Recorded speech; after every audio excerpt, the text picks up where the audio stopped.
I think you owe all of our fans an apology. Why is that? You gave them a podcast without a theme song. I think the theme song is crucial to getting everybody jazzed for our episode. Of all the things that we've ever like had to discuss with each other to like, hey, we're gonna do this. Are you cool with it? Da da da da. Bounce ideas. When I like brought the song to the table, you were like, yeah, it works. It sounds good. I was like, oh shit, okay, that's cool. Yeah, but there's that one. There was another one that you were like, we need to use that one. But we got to save it. We got to save it for something. It could be like the new song, like when we hit our birthday. I'm a bigger fan. I like the birthday idea because we're coming up on the birthday. But I'm a bigger fan of big transitions coming at the beginning of a year, of a new year. I'm confused because we also don't know exactly what day we're just like September. Sight and Sound Weekly, unless I did the numbers wrong. We're like this episode here, I think, is like 45, which means we're 7 weeks away from our year show. There's no way that's true. We definitely skipped a week. We skipped one, and we put an after party in place, but I still don't think that adds up. I think we were doing this at the end of September, and then I mean, right now we're at the end of August, so it should be like 4 weeks. We did the two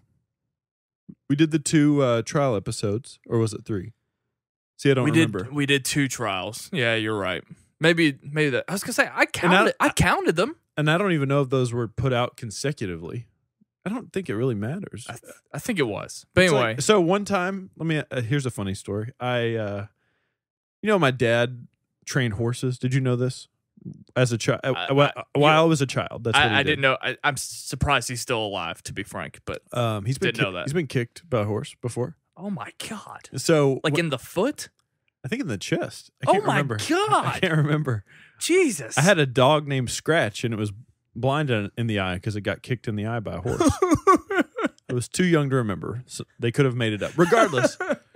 Regardless, your mom made it up. You get kicked by a horse, you'll get infantigo. I looked that up, by the way. It wasn't infantigo. It was something else. You get infantigo by like picking at scabs. Anyways, I remember when I was little, I asked my dad, I said, when do horses have birthdays? And he said, well, January 1st, of course. And I said, what?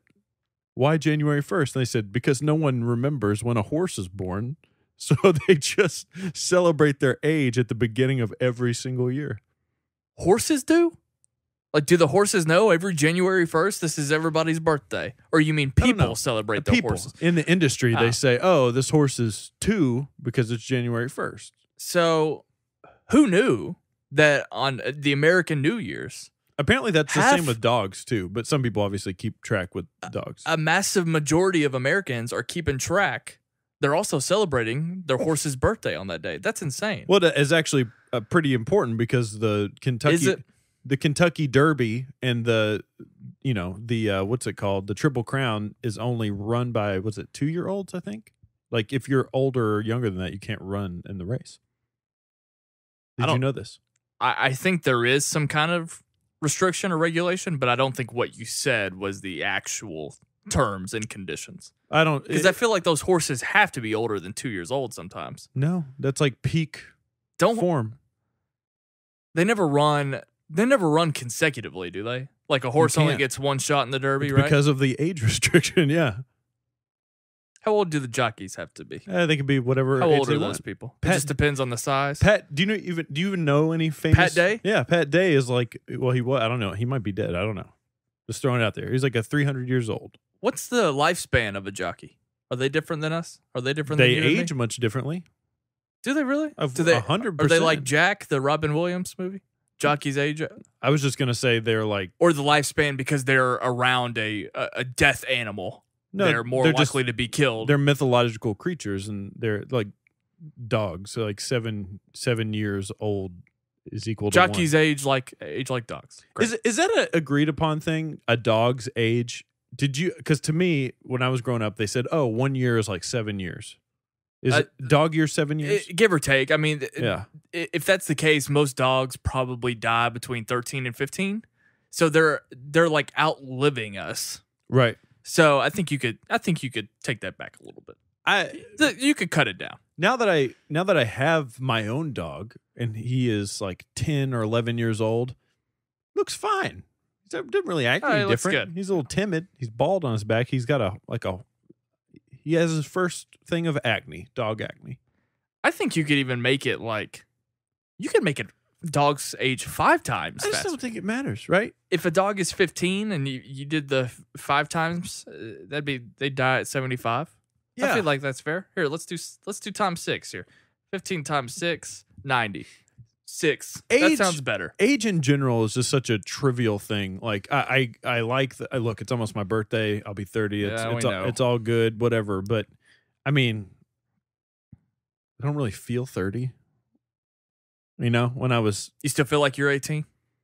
No, I mean, I feel like an adult, but even when I was like... So when I turned 21, I remember feeling like I was still a kid. Yeah. Me too. I didn't feel any different. And when I was like 25, or maybe like 23 or 24, I remember feeling like a super adult because I was married, had a house, a job that could be a career. Like, I was just like, I guess it's over from here. Yeah, that's definitely unique, what you did. It's not though. I think it is. I had this couple. Some things are. Yes. I had this couple friend a few years ago, and I was probably They're the worst. Actually, I've told you the story, and there's a hilarious twist to it. But I don't know if you're comfortable with talking about it on the air. What am I ever not comfortable with? Is it me? That's not even part of it. Okay. We don't even have to go there. But anyway, we might be doing an after party later. Maybe it'd be better. We could talk about it there. Yeah, this couple friend, they were younger than me. They were already married, and they got pregnant shortly after. And they were like 21 or something, and I was probably like 23 at the time. And they were just so judgmental that I like wasn't in that same phase of my life. Yeah. And I'm like, guys, you are the abnormality. Like. They already owned a house and they were doing all this stuff. I was like, people your age are still in college. They're still getting trashed on the weekends. They're not watching The Matrix with me. I just watched The Matrix the other day on Netflix.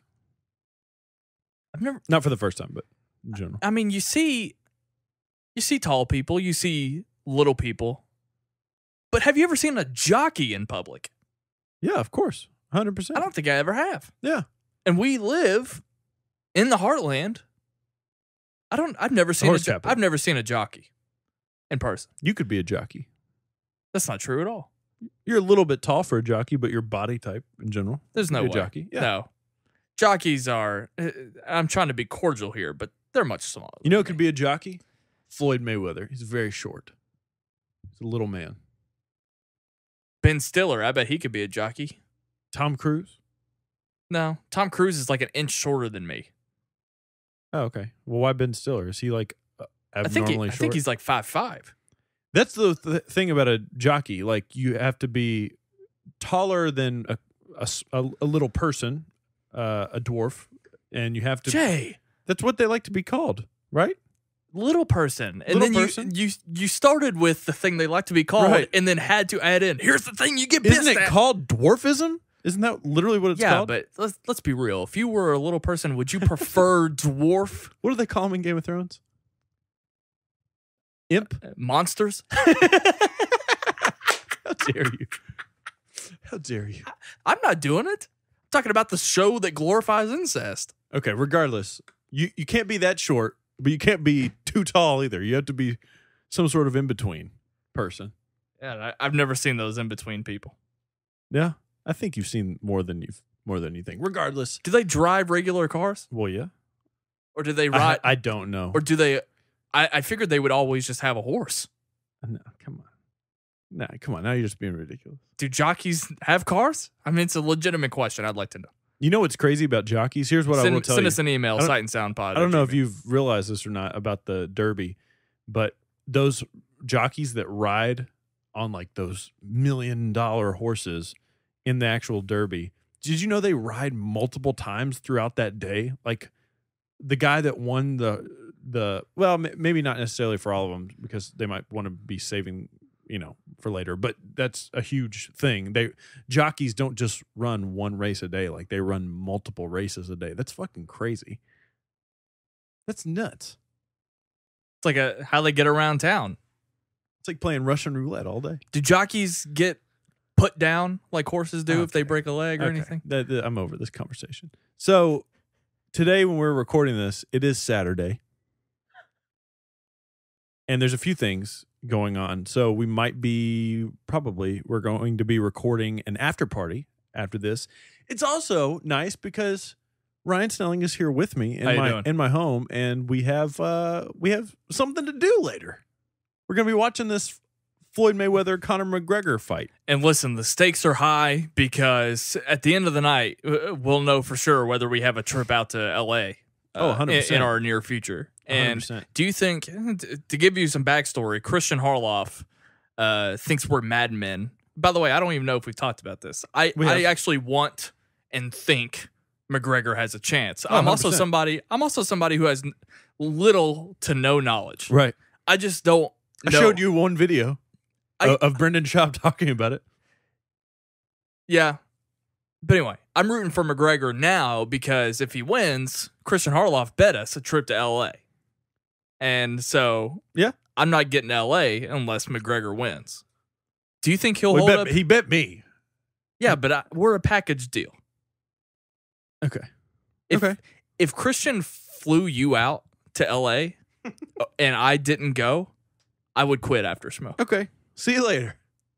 Kristen Smith, you've got to I would try. I would quit after Smoke.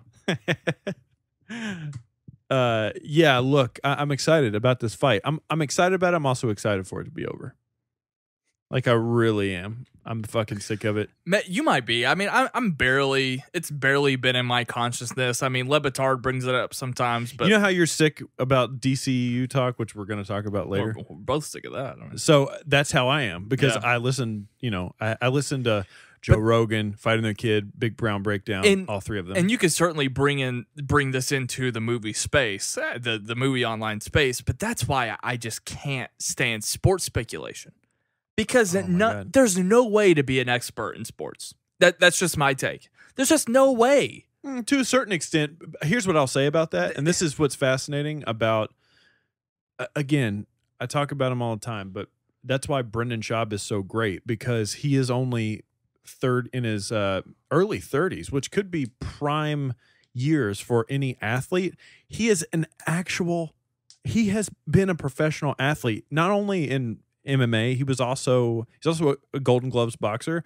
He also was a college football player, and he was in the NFL for a very short amount of time. I think he got cut from camp, but regardless, he's been there and done that. And how many intelligent podcasters are out there, intelligent media people are out there that aren't absolutely full of shit? You know what I'm saying? That aren't retired athletes talking about it. That's why I think he brings such a good insight. I know that what I said was totally hypocritical, by the way, because those people are just talking about what they love to talk about. And that's what we do. It's just annoying to me. But we also... and that's why I hate listening to interviews and watching ESPN. It's just... Well, I agree with you. In fact, here's what I will say about that. So people... Well, maybe new people don't know, but I'm a massive soccer fan. But the fans... and the coverage of soccer pushed me out of it to where I had to completely tune it out. Yeah. And it made me hate just sports in general. It's one of the other reasons why I hate Kentucky sports, like UK basketball, UK football. And here's what I'll say about that as it relates to our show. And I would love for people to actually I want to know what people think about this. I personally think that we do bring something different to the table. We are not just speculation. I won't put up with it. I just fucking won't. Like I don't want to sit here and say, well, what do you think? Do you think The Last Jedi is going to be a box office hit? Yes, we know it is. Of course it is. I don't want to fucking talk about that. I want to talk about that is not interesting. You're absolutely right. I want to talk about what people who don't give a shit about it are gonna say. I want to talk about, I don't know. I want to tell dick jokes about The Last Jedi. I don't know. I would like to clarify my statements. I think my problem with sports is that I think celebrities and music, movies, and television, the things that we talk about, those personalities are just way more interesting. For example, how many athletes do you see on late night talk shows? Next to none. Right. None. It's always actors and musicians, things, comedians. They're just way more interesting. You listen to a quarterback interview or like a sideline interview with any of the athletes, a post-game interview or whatever, it's the same nonsensical nothing. Like, oh, we just came, the other team came to play. It's like it was written down for them, yeah. It's just the same old nothing, and that is just not interesting to me. Like, I love watching the sport of it. I love basketball. I love the games.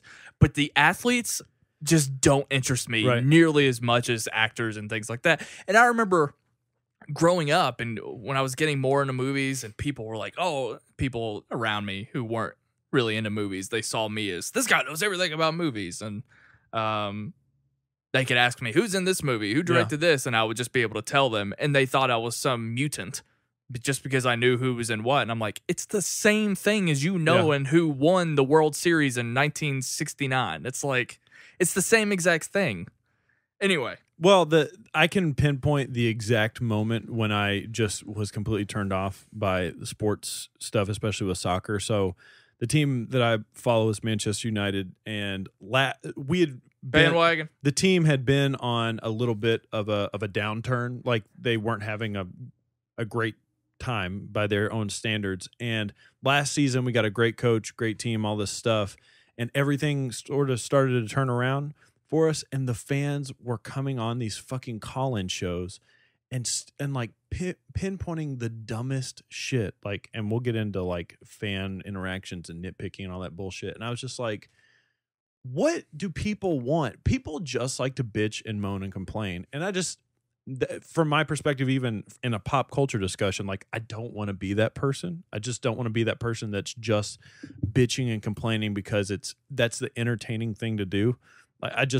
I'm always conscious to bring something at least entertaining to people, whether it's just our own banter back and forth about jockeys or whatever. But I mean, what other show are you going to listen to where they lead off their show talking about jockey death?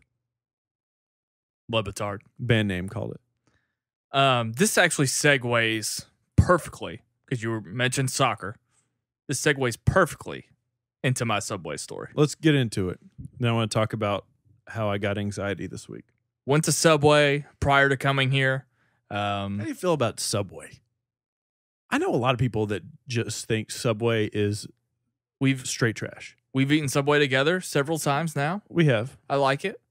But do you enjoy eating It's Subway? like it's the healthy McDonald's. I think, you know what? When you're on a road trip, you're driving around the country, there's always a Subway at every exit, even more so than McDonald's. What's the biggest problem with Subway? Oh, man. The number one problem. The number one problem. What they're selling you could make at your house in a matter of minutes. I was just going to say that you have to go inside. I know there's Subways that exist with drive-through, but if you are the guy that goes through a Subway drive-through, fuck you.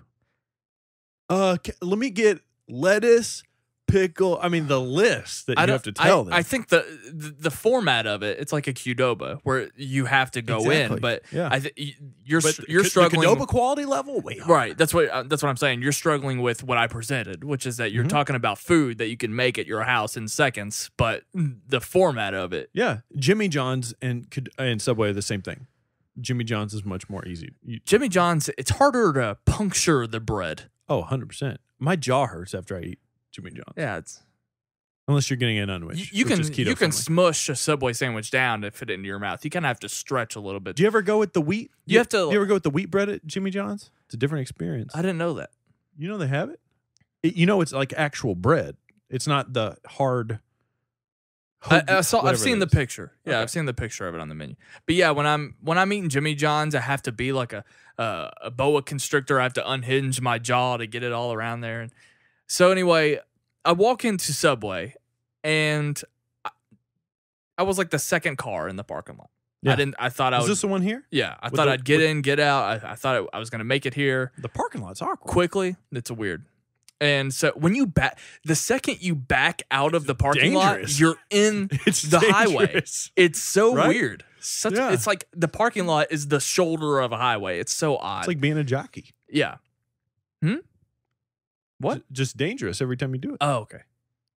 Being around a horse, for that matter. It's like being around a horse, parking at that Subway. So I walk in. I'm like the second car in the parking lot.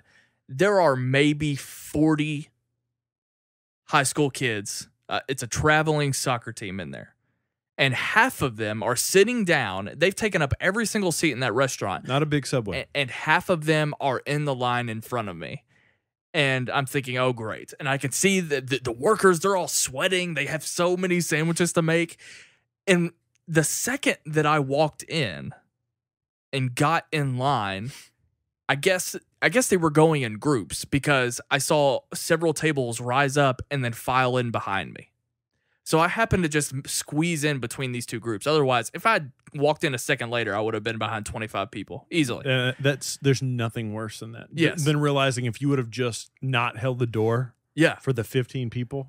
Exactly. So I'm standing there sandwiched between No pun intended. this massive soccer team, and it was like an episode of Louie, how it all worked out. And I'm laughing on the inside, but I'm actually hating it on the outside. Yeah. And the kids in front of me are facing behind me, talking to the people behind me. And it blew ass. I was just stuck in the middle of this shitty McGregor Mayweather talk and whatever the hell else they were talking about. It was like being in line for a roller coaster. It's kind of like that, except people aren't panting and sweating and dying. And half of this is not racial by any means. I'm trying to illustrate the chaos of it, but half of them were white and half of them were Latino, and people were yelling at each other in two different languages. It was like times two of everything you could imagine.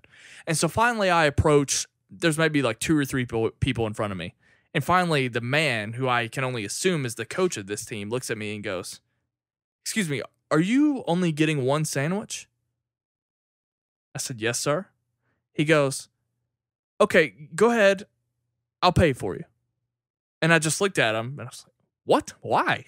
Yeah. He goes, "I got to do it I don't anyway." like that. I can pay for myself. He said, I'm expected to do something nice. I don't know why. I guess he told the person, "Hey, the next 30 people are," like, I don't know if that's what the deal was. Yeah. Because each individual student wasn't getting rung up, is essentially what happened. So I made it in between this group, and what turned into an awful situation turned out to be me getting a free sandwich because this gentleman bought me one.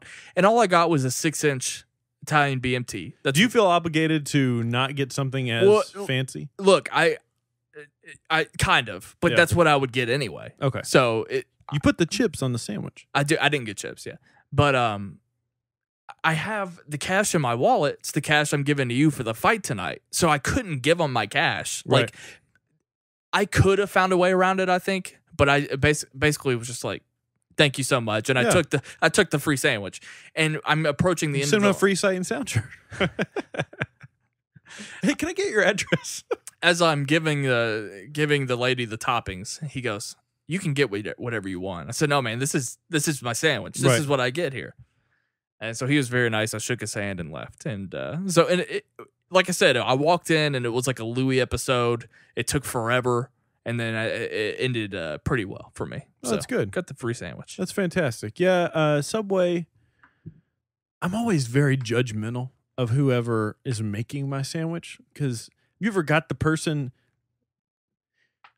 I don't like the person that is too nice with toppings, and I definitely don't like the person that's not nice enough. Like, I would actually generous. I would actually rather them put on not enough stuff than too much. Like the person that who says that? Have you ever gotten an absurd amount of pickles on your sandwich to where it feels like you're eating a pickle sandwich? Not a fan. No, definitely not a fan of that. Please do not do that. Or, oh my God, I'll tell you when I do judge people, the people who say, "I want a lot of mayonnaise," and there is just first of all, I hate mayonnaise. Second of all, there is a goddamn just like cake icing thick of mayonnaise. Fucking disgusting. Oh, I'll tell you when I judge people all the time. Oh, you're just saying you judge people all the time.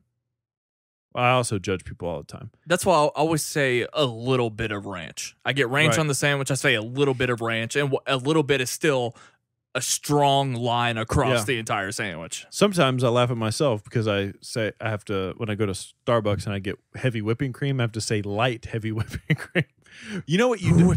You know what people have screwed up for at Starbucks before? When I say everything. When I say, can I get heavy cream? And they think that means to put extra regular cream in it. And I'm like, no, I want heavy whipping cream in it, which is, thick milk. So anyways, let me tell you about getting anxiety this week. Okay. That's my thing. I know. So I was very busy at work this week. It was ridiculous. If you listen to Sight and Sound Music, you will know. I also forgot to put in the intro music. We talked about that already. One thing that just went so wrong was I told you guys I ordered some new furniture.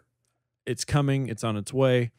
And I got a notification from the delivery company that it was going to be delivered on Friday. This was on Thursday when I got this information. And I said to myself, holy shit, that's okay. I don't know if I'm ready for it, but I committed to it anyways. I said, that's fine. Deliver the stuff on Friday. I'll make it work. It was more of a thing for me to get me going to go home and get everything situated. I was sitting at work and then I thought about all the shit that I had to do. Like I had to record After Schmo that day. I had to mow my yard. I had to record podcasts on Friday. I also really needed to clean the house. Like it was in the middle of the week. Like the middle of the week is the worst time for my house because you're busy. Things get messy. Maybe you don't get all your laundry or your dishes done. The house was a mess. I also need to sell my existing couch. Like I need to get rid of it so that I have room. And I just got so fucking stressed out. Like, so I started looking for like a way to contact these people and I just couldn't do it.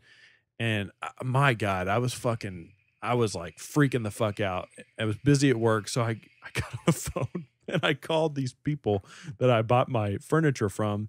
And they're like, oh, well, we don't know what to do because we go through a third party company and we can get in touch with them for you. And so I was like, okay, that's fine. Kayla's freaking out. Like, she's like, I don't even know if I'm going to be home on Friday. You're going to have to come home for all this stuff. Long story short, I got this taken care of. It's being delivered on a Tuesday, but I came home. I came home after work that day and then Friday and today as well. Did you notice how clean it was in the living room? No. Okay. Well, it's very clean, but as I was cleaning everything, I said to myself, holy shit, I'm so glad that I did this, that I got it moved, because just doing all the cleaning, like it would have been a shit show. I would have had to put the couch in the garage and it just would have been awful. So that was my Thursday for you. I'm glad it worked out. Yeah. Last story I'll tell. Drove all the way to Frankfurt just to get dinner the other day. Where'd you go eat? Qdoba. It was keto. Trying to be a little bit more keto lately. Okay. And texted you to see if you wanted to come. You couldn't. You weren't there. That wasn't dinner. That was it like was lunch. I was gonna say that was like lunch. noon. It was yesterday. It was literally yesterday. I don't know why I'm confused about this. Decided to go get a coffee from the world famous Frankfurt Starbucks. My Starbucks or the one the other on one. the Qdoba, by the Qdoba? Yeah, the other one. That's not the one I go to. Yeah. I don't think you can ever buy two coffees the exact same. You can order the same thing. You can't. I bought the same, one of the drinks that I order all the time, and I came home and it tasted like peanut butter water. And I ordered a vanilla iced coffee. That's it. What the fuck? I didn't even finish it. Have you ever had a drink so bad that you just were like, not finishing it? All the time. Yeah. Get it right, guys. Get it right. There's got to be some. I don't understand it. Like when you go to have you ever talked to anybody that's worked at McDonald's before? No. Okay. Why are you laughing? Because I was gonna say, my first reaction was, Do you think I've ever been friends with anyone who works at How dare you? How dare you? Haven't you seen that commercial where it's like all these famous people that have worked at McDonald's before? That was like their first jobs. Yeah, but they're not from my hometown. Okay, that's fair. Regardless, they have like these charts. Like you put, this is too much. This is not enough. Like Good Burger. Can we get that at fucking Starbucks? We gotta have Jesus Christ. This is why we have to have Eric on, because Eric, that's where Eric works. Yes. We gotta get point. This is yeah, Eric. We need you to call into the show here. Good point. You've got our number. Yeah. Okay. Last thing, and then we'll take a break, and then we'll get into what we're going to talk about. I got on Instagram today and saw a story from John Simmons, who's a singer of Balance and Composure. Yeah, he looks like Sam Levine. In our state of Kentucky, at the River City Jam that we were going to go to today, the free show. Yeah. First of all, what the fuck? Why is this scheduled on the same night as this fight? And I saw that and I'm so bummed. They go on at 10 o'clock, which is like, oh, please. Prime time, baby. I'm so bummed that even though I've seen them so many Did you invite times, them over to watch the fight? I should have, to watch the throne. Well, they would have missed it, but regardless. Oh, that's true. We could have DVR'd it. I was so bummed that I'm not going to get to see them, even though we just saw them. Pretty sure that was not at all your take last week. You were like, it's whatever. I've seen Balance a million times. I know, but now that it's here, I am super bummed out. But the fight, it is once in a lifetime, and I've literally seen them like 5 times in the last few What's going to years. happen is this fight's going to end in the second round, and then we're going to wish that we never saw it. No, We're not going to be able to go to LA. I'll be excited. You're going to wish you saw Balance. All right, let's take a little break so that I can pee, get some more water, and then we'll come back and we'll talk TV. Yeah, I was going to say, we also had to take a break to figure out what we're talking about. That's true. We do. All right, let's take a break.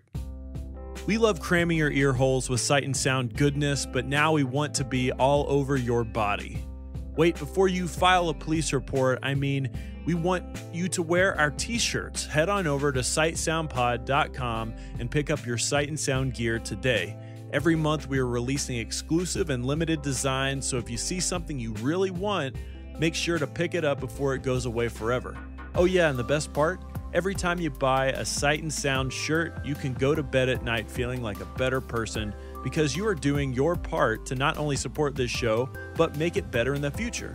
We have a ton of ideas to make Sight and Sound better for you, like doing a video version of Sight and Sound Weekly. Every time you buy a t-shirt, you are supporting us and helping make that dream a reality. Again, head on over to sightsoundpod.com and pick up your Sight and Sound gear today. Fuck a break. We don't need no breaks. Our break could have been another podcast. You know what's funny? We just got lost in our own conversation off air here. But the music episode that I put out, that I saw only 15 people heard the original version, the unedited version. Oh, because the link was broken. Oh, is that what you did? You took it down and put another one back up? Put it back up. So the people that heard that episode, they probably didn't even realize it. The only way they would have been able to tell is if they were like, that's strange. There's no intro music. And then just like the 3 minutes of silence that was just in the middle of the episode from where I took a break. Like I took a break, hit pause, moved out. Yeah. Interesting. Yeah. What do you guys think of the breaks? Comments. Should we update them again? I think we should, because the t-shirt one's like, it's summer, it's hot outside. Can't use that one for much longer. Yeah. Starting to get a little chilly. How do you feel about that? How do you feel about I can't fall stand weather? it. Oh my God. I wore a t-shirt and shorts. I had to run to Kroger. It was like 1 a.m. and I was cold. That sucks. It was too cold to ride with the windows down. When am I going to get to drive around with my windows down? I haven't done it in months. Only somebody with a shaved head can talk about riding with their windows down. I never ride with the windows down. You know why? Why? My amazing hair. It messes up my hair. I hate people like you. The ladies know what I'm talking about. The ladies with hair. Let's talk about Atypical. My boy Michael Rappaport coming to play. I did this is going to be an action-packed episode of Weekly, by the way. I put out my season 1 review of Atypical, but I had no idea you had any intention on talking about this. So I love Michael Rappaport. I would love for this to be mostly your take, and I'll be here to comment for sure. But you just finished it. I finished it when it came out. So what were your Give me your little impressions and your overall thought. Atypical, first of all, is every single reason why Netflix should exist. Because Atypical on the surface, like you could walk into a room and walk out with Atypical on the television and not knowing if you're it could just as easily be an ABC family show. Like or whatever it's called now. It looks like that.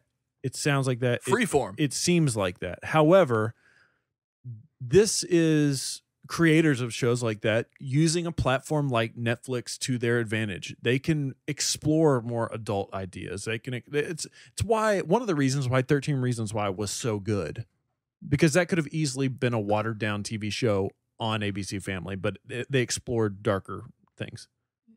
You mentioned a second ago that you wanted to have a discussion about Netflix series, and I was actually going to bring this up, so sorry to interject. You're fine. No, go for it. But I read today, and this might have been a dated article, but I found it today.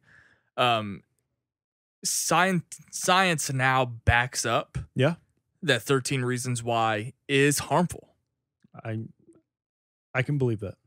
I believe it too. It didn't affect me, and at first I was like, "Well, I don't know." In the sense that it's like glorifying to a certain extent. No, it's just justifying, triggering. It's triggering, yeah. And they said that ever since that show came out, there are shocking statistics as to how many more people Googled how that they can kill themselves and how they can commit suicide, and they said it was an alarming rate. And then when you talk to professionals, what did it use to link the two? Though just because it existed and they saw just time, yeah, but there was also the fact that they were also taking into consideration how many when they talked to professionals, how many people were actually referencing the show and bringing it up as if they were, and so it's like scientifically proven, right, that 13 Reasons Why is harmful, and so I just found that fascinating. I love talking about studies and statistics because it's something I was heavily involved with in school. And in fact, going to the University of Kentucky, which is a research school, will ruin everything for you because so many people back things up with statistics and studies like that. Sounds horrible. It's actually fascinating. It's great, but it makes you not want to pay attention to anything because so many people love throwing out those numbers and those things. That's why I asked what links things like that together. And it also makes me wonder, well, things could also, like, for instance, a lot of people might not be happy with the state of our country right now. And how you doing? Whatever the case may be. All of those could be linked to things like that. But I understand 100% what you're saying. Anyways, Atypical. TV this year in general is just crushing it on so many levels. Atypical. Two things of Iron Fist. I mean, come on. Atypical is one of my favorite TV shows this year. It was such an incredible and pleasurable and just heartwarming experience to watch. You said it was 30 minutes. I had no fucking idea. Yeah, they're like 30. Yeah, they're like I had no idea. Shows. We binged. So we sat down, and it's sort of funny. Like I'm also in this weird stage right now where Kayla is like legitimately addicted to binging television because this year I think we watched Breaking Bad. She just finished Lost. On to Atypical. We watched Friday Night Lights. Like, I mean, I'm running out of things, and I'm worried because we're talking about studies. I'm worried. Still plenty of shows, Jay. I'm worried if maybe there's a link to the success of our relationship due to the fact that, like, when Kayla has something to watch, is our relationship more successful? So now I know that if I ever get irritated because you won't watch this particular show that I'm watching or want you to watch, I'm just gonna nudge Kayla and be like, "Hey, why don't you throw this on?" Kayla, get Jay's attention. Make him watch Bates Motel or The Americans. I also like it too because she's so removed from the fan community aspect that it is a nice barometer. Yeah, it's just her own choice. Exactly. It's not really inspired by. For instance, she literally got to the half of the last episode of Defenders and just turned it off. She was like, "I can't fucking watch this show. This is nothing." No. And that second sucks. viewing, I hate that. I'll be honest with you, man. My second viewing of that show, To stop with 30 minutes left? Yeah. Are you being literal? 100%. That's dumb. Why is it dumb? Because Can people just not like what they're watching anymore? Yeah, but finish the show. No, you don't have to. You don't have to do anything. That's ridiculous. You don't have to do anything. You don't have to do anything. You're right. But when you've done 7.5 shows and then you finally end, just watch the ending. You can still hate it. I'm not saying finish. Well, I think part of the. I'm not saying finish the ending and see if that 30 minutes will save it. If we're exploring this discussion, I think it does have to. I would love to go into a deeper conversation about how people actually watch TV shows. You have this different perspective about watching anything that most people do, because one, you're constantly having to be critical of it or have that thought in your head, so you're always going to be watching things differently. As long as you have a podcast, as long as you have a YouTube channel, you are always going to be experiencing. I'm finishing everything so that I can have the final thought. You are always going to have a different perspective than most people in the world. Is that a fair assessment? Oh yeah, based on the casual conversations I've had, sure. Some people don't give a shit about what I have to say. So it also has to be said that a lot of people multitask when they watch things. Do you multitask when you watch things? But you are aware that this is the case. Sure. So this was a show that was on in the background for her while she was doing things, painting, being far more creative than I could ever be, because if a TV is on, I just can't fucking do anything. You just play on the computer. Exactly. So I think at one point or another, when she actually was paying attention to it, she just said, "This is nothing to me. This is nothing. I would rather watch Supergirl." So, which I agree with. So you're saying she probably spent like 5 episodes just not giving a shit, and so finally she's like, "I should have stopped this sooner." Yeah, that's a little bit better. I was actually surprised. Explaining it a little bit more helps. I was actually surprised that she kept going, because she actually stopped at like episode 2, and then I think she had a day off, so it was on in the background for an entire day. But like I said, when she finally went to resume it, she was like, "No, I'm good. I'm good on this." Anyways, Atypical. We started watching this show, gave it like the 1 episode chance, and just couldn't stop, man. I mean, we couldn't stop. I was frustrated when it was over. Like, I was super annoyed when it was over, because it ended on such a poignant, and this is no spoilers, obviously, but it ended on such a important thing and revelation in the show, which is great because it makes I can't wait for the second season. But, like most Netflix shows, this show probably should only do 1 season. It should probably be an anthology. We should probably move on to a different sort of mental health issue. Fuck off. Everybody, why does this keep coming up? Michael Rappaport was fantastic in the show. He was good. Not only was he's good. Not only was he fantastic, but I think it would help people appreciate his performance better if they would just take in his personality off the show to realize how great of an actor he is. Like, the fact that he can turn off his persona is amazing to me. I brought that up in my review. I gave him a lot of credit for that. The sister, I can't remember, I'm terrible with names. The sister in the show. She's great. The fact that she was supposed to be like a co-star in the show, and the fact that I don't know the star's name, the person that plays the individual with autism. Starts with a K. I'll look it up. Regardless, he did a fantastic job. So he's really playing. There's really 2 major characters here. There's him playing this kid with autism, but there's also the fact that autism plays such a big Gilchrist plays such a big character in the show. But the fact that this girl, his sister in the show, has such an incredible presence, I was equally as captivated by her storyline, also by the storyline of the parents as well. This show is A+. I mean, I have legitimately nothing negative to say about it. It was just such an enjoyable experience watching. It's going to be on my end of the year list. In a way that 13 Reasons Why was eye-opening, this certainly was eye-opening to me.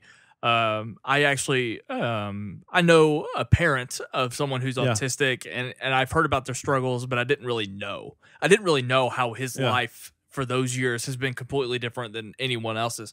And watching the show, I think it illustrates both of those points perfectly. It gives you insight into what it might be like to have autism, as far as the minutia, everything being heightened and stimulated, and just the personality in general and how you would have to adjust. I actually loved their back and forth with him and his sister, because his sister is someone who she still acts like a big sister. She doesn't act like she's overly sensitive to his situation. She still punches him in the arm, and he takes it, and it's funny, and there's a lot of comedic relief around it. And I thought tells him when he's being annoying, doesn't just entertain. And I love that. But that's the thing; it gives you the insight into what it's like to have autism. The scheduling, the therapy appointments, and it highlights what it's like to have to center your entire life around it, and that's why a show like this, if it's on Freeform or CW or anything like that, if it was anywhere else and it was like 3 times the amount of episodes, I think you and I would be criticizing all of these outside characters. We don't care about these outside storylines. We don't care that the mother has to go off and have some midlife crisis and have an affair with her husband. But spoiler. I actually don't agree with that here. Right. Because I think there was just a lot more weight to it, because you have him on your mind when you're watching. Like, wow, this woman actually has never experienced anything like this, because the 16-year-old or however old he is in the show, she's never had a life outside, or she hasn't had a life outside of him in 2 decades. And I guess you could say that about parenting in general, but this is obviously tougher. It's much different, yeah. It's tougher. Well, the show takes, like I said when we started this off, the show takes advantage of the Netflix model in general. It also takes advantage of the 30-minute episode. We talk about, it's a huge talking point in this whole TV review culture and discussion and all that stuff, but 30 minutes versus an hour, when it's needed, when it's not needed. And this is a show that really does play on the side of comedy, but also the side of drama. It does it really, really well. It mixes it and blends it in so well. Like, that is a task in and of itself, because I think for a show like this to be too heavy-handed, I think that's when it becomes like a little bit, maybe not necessarily eye-rolly, but it's like it alleviates some of the pressure. It pokes fun at certain things, and it just executes it extremely, extremely well. I love this show. I can't recommend this to enough people. It's such an easy watch, such a pleasurable watch, and it's got some feel-good factor too, man. I just really, really enjoyed it. The only negative that I have is that I think this is another example of some of the side characters are just terrible. Yeah, like caricatures, like his friend. They're just bad actors. Oh, okay. So Who in particular? All of the friends, every one of the friends. I think his friend, I did not like that character. Right. Like, there were laugh out loud moments with him. You know who he played, right? That guy. He played the Miles Teller character in that movie, A Girl Next Door. The guy that's just like the wacky zany. Miles Teller isn't in The Girl Next Door. Whatever that movie is, where he played the like wacky friend guy. Like, he was like somebody's best friend in some movie. I can't remember what movie it was. I'd have to look it up. But Project X? Maybe a movie like that. Miles Teller's in Project X. Okay. But you know the character I'm talking about, right? Except Miles Teller doing that is believable. This kid doing it is not believable at all. And I didn't think the character was believable, and I just thought the actor wasn't good. Yeah. And then her friends, all the track friends, her best friends, I thought they were all trash. I don't think her boyfriend was good. I loved her boyfriend. See, I don't agree with that, but I didn't think the actor was good. And so I really enjoyed his storyline. I enjoyed his acting. I enjoyed him. Okay. Well, that's the only thing I have. That's not enough for me to bring it down. I thought it was a very solid show. I'd love to see more from it. Kerr Gilchrist, however you pronounce his first name, Kerr, revelation. Just fantastic. I think actually the only storyline I think I legitimately didn't care about was the therapist. Yeah, me too. Her whole side thing, that was completely useless to the show. Having her involved and having her be the end game for him, I thought was fine. Her character to even have like a twist at the end was a little bit strange. I was like, do we need this? I don't know if we need that. Yeah. And also there was no weight to it because her boyfriend didn't have a face. He wasn't even a character in the show. Her problem was with someone we had never met. So, but anyway, other than that, it's a fantastic show. Really, really funny. Like I said, I'm glad that it was funny. I am curious. I'm not sure. Coming of age. I'm not sure what they do in a season 2. I mean, obviously there's storylines to explore and this and that, but yeah, maybe it does need to be an anthology or standalone season. Different autistic kid every time. Yeah. Maybe you can explore the spectrum Different of autism. levels of spectrum, yeah, yeah. absolutely. 100%. Actually, I mean, that'd be a weird idea, but I wouldn't hate it. Look, so this season's the worst end of the spectrum. Be a weird setup for a show. yeah. A weird headline. Atypical promises a harsher realization. Yeah, now we're going to get into they go into like the future. It's like the year 2040, and how do they deal with autism and like a Blade Runner type of. Atypical season 3 addresses. They do like the Westworld series, or like just a Western in general.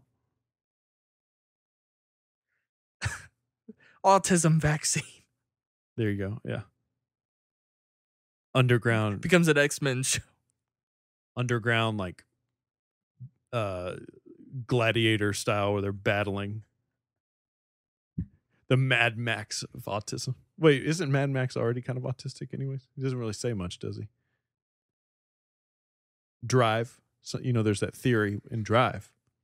Yeah, I get it. The scorpion and the frog. We all know. All right. Anyways, so we're going to do something a little bit weird here, or different that we haven't done. We're going to sort of. As if we haven't already been doing that.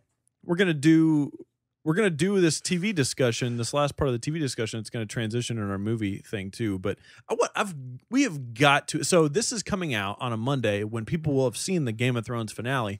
So we're going to talk about Game of Thrones, but we obviously haven't seen the finale. So I want to just address, especially because I want to spend all of our. If you don't know, we do a Game of Thrones recap podcast. So definitely check that out.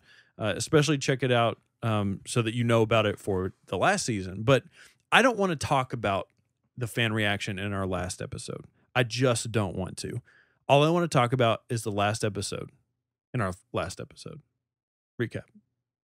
Why are you making that face? You want to talk about our podcast? What? I thought we were here to talk about the fan reaction. That's what I'm saying. You just said you don't want to talk about the fan reaction. I don't want to spend our Game of Thrones recap podcast talking about that. Yeah. So I want to talk about it here. And I don't want to talk about the show here because we'll probably be doing that next week. Exactly. Thank you. All good. I spent all of this week just having enough of all you motherfuckers out there. Not all of you. A huge chunk. All of you book readers need to sit down, have a snack, and take a really hard look in the mirror. Just eat a snack. Because, look, nobody wants to hear you nitpick the tits off of this show. Like, nobody wants to hear it. It has been fun. Tell him, Jay. It has been enjoyable. I don't give a fuck about this happened here. It's not believable. How did they do this? Fuck you. We just saw. Well, I don't want to get into what we just saw in case of spoiler stuff, but we saw an incredible episode of television is what we saw. Tell the people if this show, if this season has been good or bad. This season's been great. Yeah. Do you know that I had well, it was a healthy, respectful discussion. Do you know I actually had a back and forth with somebody on Twitter about this that went about 4 or 5 tweets deep? No, I didn't know this. Yeah. I didn't know you were on Twitter. Yeah. Okay, good. The season's great. And I said it when we talked about covering the show. I even said it on air. I'm like, look, as far as I'm concerned, the reason why I'm more comfortable than ever talking about this show, the books are dead, people. They're dead. In terms of us talking about the current season, we don't have to give a shit about the books if we want a podcast about it. We don't. And that's something that separates our podcast from the rest, because there's probably at least one panelist on every podcast that's a book reader, and they can give you the history lessons. They can tell you what happened in the book. That's all fine and dandy. We don't have to give a shit about that anymore. So I do not want the book readers of the show to bring this down. They are literally bringing the show down to where, like, the showrunners have to come out and be like, yeah, I guess we did kind of mess up the timeline. Has that happened? Yeah, the director, Alan Taylor, came out and said, yeah, maybe this season has been fudging the timeline. No. Okay. No. Let me say one thing about nitpicking in general. Here's what the problem is with nitpicking. When you just we can nitpick anything. The greatest movies and TV shows of all time, like Breaking Bad. Okay, let me talk about this. So I was having this back and forth with somebody, and I saw some other people having back and forth, like defending it and being critical against it. And somebody brought up like, well, in Breaking Bad, they literally dove into the characters. Breaking Bad is one of the greatest shows of all time. We don't have to fucking use it as a measuring stick. Like we don't need to do that. Every show doesn't have to be that. In fact, I hate to tell you, Game of Thrones is great. It is not one of the greatest shows of all time. Oh, I disagree. But here's what went red there. Here's what I will say about it. In the last 2 seasons, even if they do things wrong, they are still achieving things that no show has ever done, period. That just by pure facts. Like it looks like a goddamn movie on TV. And the specific episode that we were reacting to was a fucking movie. Yes. It was a movie. The other thing that I just have to get right out of the way, regardless of if you want to nitpick it or not nitpick it, you can put shows into a box of good television and bad television. And if anybody can honestly say that this season of Game of Thrones can be placed into the same box as something like, I don't know, what's just a terrible TV show? I was about to say Keeping Up with the Kardashians. But what's like, I don't even know if that's Burn terrible. Notice. Can you safely say that's a terrible TV show? Have you seen it? Like, what's a show that you've watched? Fuller House. The Path, season 2. And I know not a lot of people have seen it, but if you can safely say that, or even like even fucking Heroes season 3, I don't know, whatever. If you can safely say that this season of Game of Thrones needs to be put into the same box as legitimate terrible television, I don't know if you should be watching television. Here, I love that. I love what you just said. I think that HBO. Actually, no, somebody else. Maybe like Disney. Somebody huge put out a survey. Do you like this season of Game of Thrones? Yes or no? If you say no, they shouldn't be allowed to watch the show. HBO should put well, I just can't take you seriously. I just can't take you seriously if that's and because look, we can debate certain things like Mr. Robot season 2. We can have a debate about if it was good, if it was bad, if it succeeded or if it failed. Like I can understand if people legitimately thought that about that season. I just can't have that discussion about this. And the other thing I will say about just nitpicking in general is that when a bunch of people start nitpicking and it becomes a part of like the zeitgeist and the conversation to where people have to address it, people in their own minds then have trouble not seeing nitpicks. And you know what I'm saying? Like they end up not being able to have fun. Watch not just this show, especially a show of this magnitude, then it carries on over into other things. I have this same conversation about The Force Awakens. Like in no world, in no version of reality was that movie a bad movie. You could have had problems with it. It doesn't mean it was bad. Can I try my take again now that I know what I want to say? Yeah, go for it. I think that there should be some survey had somewhere on the internet. You should ask the question. You should ask the question, do you like the recent season of Game of Thrones? Yes or no? And then if they put no, there has to be a follow-up question. Are you a book reader of the series? And if they say yes, HBO should just put a hold on their entire subscription because they don't deserve this show, these book readers. They don't. Yeah. Like you said, it's not enough. There's not enough there. I don't care who you are to say that the show is bad. It's just not. And I mentioned this in my Death Note review that I put out today. We'll talk about Death Note here in a minute. But the term book readers, and I'm putting them in quotes because it's not always literal.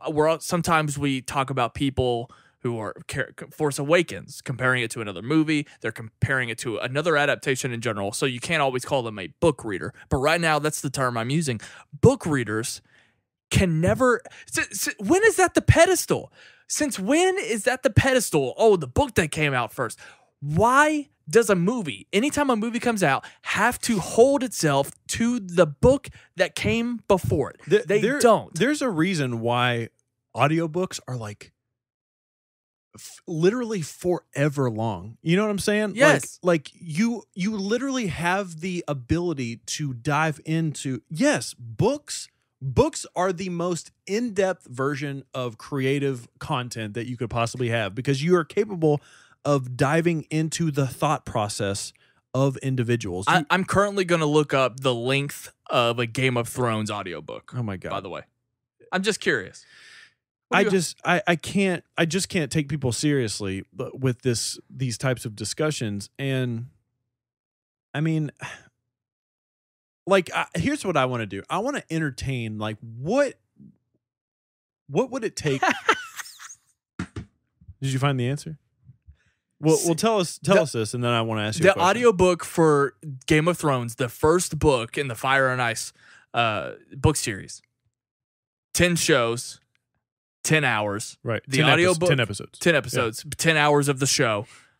This audiobook, 33 hours and 50 minutes. Yeah. The audiobook, the book itself is 4 times longer than what's arguably one of the slowest seasons of the show. Right.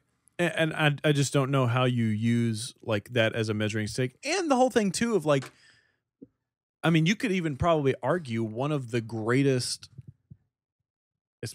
especially like widely accepted success of a franchise of books being adapted into something on a screen would be Harry Potter. Yeah. Like, you have to really find people to be like, I read all the books and watched all the movies and it was just a complete failure. Like, I don't think does anybody say that? And honestly, I'm sure they exist. The movie that detracts from the books the most is arguably Prisoner of Azkaban. Yeah. And I hear so many people say that's their favorite film. I mean, most people, say that. Including myself. Yeah, I agree. It's just baffling. Here's a question I want to ask. Here's the game that I want to play. And again, I want to add to that real quick. I've read that book. Yeah. And don't give a shit that it's different. Right. Well, and yeah, here's one thing I want to say too before we go any further. My stance on adapting anything, if people want to make it a beat for beat thing, and then that's fine. I have no problem with that. A lot of people aren't going to read it, and I think you're playing with fire there because there's a lot of stuff you're going to have to leave out. I believe that. I also think it's incredibly exciting that people could be influenced and inspired by something that came out and want to have their own interpretation on it. So if you're the type of person that believes everything that is adapted from source material should be beat for it, it has to be, you are in for the most miserable future of your life as a fan of pop culture. Like, it's just not going to be that way. So get ahead of it. Stop being a fucking douchebag and pull your head out of your ass, and let's just enjoy things together. Here's the game I want to play. What does Game of Thrones have to do this season? What would it have to, not this season, but just in general, what would it have to do to make you think that it just wasn't good? Like things were, it wasn't succeeding. At this point, I think that I would have to get a sense of some irresponsibility with the writing. Okay. Like, I think if there were legitimate people are like pointing out that there are particular loopholes, and I'm not there yet because the season isn't over and there's time to kind of clarify things. There's time to wrap up loose ends if people have questions on the show. But if the last episode of the season just kind of went back on things that had happened prior to it, then I'd start to think, okay, this isn't. But even then, that would not completely wipe out the seasons that we've gotten so far. Yeah, how you've enjoyed it. And if anything, in my opinion, the fact that they called back to one particular thing that happened in season 1 If anything, I thought that it was more connected than ever. And the fact that like a lot of what's happening now was still quote unquote prophesized from George R.R. Martin, and he said that these particular things are actually what was going to happen anyway. So the show still plays into some of that. Right. So as of right now, I just can't fathom me hating the show. I could probably say I don't like this particular, but it's not enough for me to hate it. It's not enough for me to protest the things that these book readers are doing. I don't know what they want because they have nothing to compare it to other than the prior seasons. But it's like, even then, we're talking about an end game to a show. They were already announced that there's going to be far less episodes. They're going to be longer episodes. They're going to be more action-packed. We were privy to all of this knowledge, and what I'm seeing is just excellent television unfold. Well, and if you're event television, if you are hearing this whole discussion and you're confused by it, and you're like, I haven't seen any of this, then you're lucky. Honestly, you're very, very lucky. Now, if you want a point of reference, you can go listen to. I don't think it's the most recent episode, but I think the episode of the podcast, The Watch, where it's called Criticizing Game of Thrones. You can essentially hear them just completely lay it all out on the table of the things that they said at one point, they said that because of watching last episode, they do a recap show. It's a video recap show. It's on Twitter, I think, and they put it out. It's called Talk the Thrones. And they said that all of the energy was just completely let out of the room because of they just thought it wasn't good. I know, right? Baffling. Like I literally can't fathom it. I if I was in like the audience, here's how great that episode was and how much I can't fathom it. I do not like awkward interactions. I try my best to avoid them. If I was sitting in the audience after watching that episode and watched them recap it, I don't even know if they have an audience, but if they do, I would have literally stood up and said, "What the fuck?" I would have thrown a tomato at him. I would have been fucking furious. So far in my history of Game of Thrones, the only episodes that I've watched twice, all of season 1, Battle of the Bastards, last week's show. I watched last week's episode. I haven't seen Hard Home twice. No. Okay. I watched last week's show because I wanted to try to understand that mentality. And if anything, it actually the issues that people raised, I found to make more sense. So like watching it a second time solidified my stance as opposed to the opposition. And so this goes back to what I've said before. I know like our buddy Robert Meyer Burnett is a lifelong Star Trek fan. He cannot accept the Kelvin timeline. Right. That makes me appreciate the fact that I'm not a Star Trek fan, because I can't imagine, and I don't want to look at the Kelvin timeline of Star Trek films and think those are bad films, because they are not to me. And just because there were different choices made, people think that they're bad. And Kevin Marks just brought this to my attention because he's watching Death Note. He's seen my review. He's opposing what we're talking about here. He doesn't know it. He also doesn't watch Game of Thrones really either. He said, he just tweeted at me. He said that you can also make a great movie being faithful to the book. Of course you can. That's not what we're saying. Yeah. That we're saying that different choices don't matter. And I guess we can segue. Are you about done with the Game of Thrones part? The last thing I'll say, just to answer the question that I posed to you, I have been critical of the show before. Like, I'm not saying the show is free of any. There are certain character storylines that you don't care about. There's certain storylines I don't care about. Same here. I also don't like it when they just overtly romanticize and glorify like needless violence and death and stuff like that. I'm not saying it's completely devoid of any criticism. I'm just saying that it just didn't become a bad show overnight. Yeah. We're critiquing the critics here. Exactly. The other thing I will say, like, for the show to be bad to me, I would need, like, for instance, I would need them, like, the pacing just to be completely drawn out, like, to where they just, like, weren't addressing anything. That would be a huge issue for me. And also, if, like, in this last season, they just all of a sudden brought in these brand new characters and made them a huge focus point. Like that would be just ridiculous. You're closing out the show and you're expecting me to give a shit about something that I just don't. Yeah. That would be also a huge issue. So, but yeah, we are talking about all this fan reception, you know, all this shit. And Death Note came out on Netflix. Yeah. You had asked me earlier if I had watched the movie. You watched the movie. I watched your review of it. I also watched Chris Stuckman's review of it. I have not watched the full movie. Kayla watched it this morning, and I was in the room for a little bit. I wasn't. I was in and I was out. Also, I've taken in anime stuff before in the past, whatever. I've not taken this in. I know it has a huge fan base. It always sounded interesting. And I did follow along with the news that came out about this, the fact that it was going to be set in Seattle, the fact that it was going to feature an all-white cast, essentially. Well, not all white, but, you know, an all-American cast. The main characters are replaced with exactly. And it was right there from the get-go. I think it's letting people know, Adam Wingard essentially saying to people, hey, we're going to be taking some liberties. Relax. Like they kind of let you know before that it was going to be a little bit different. Also, it was developed from a TV show. See, that's one thing I didn't clarify, but then again, my whole point of my review was I don't care about the source material when I'm talking about this review. So I couldn't remember if it was an anime show or a comic. It was a show. Okay. So let me wrap up my point from a second ago, which was the differences in choices. So let's talk about a movie that I think we both seen, The Mist. Yes. The ending of The Mist in the movie is different than the book. Yes.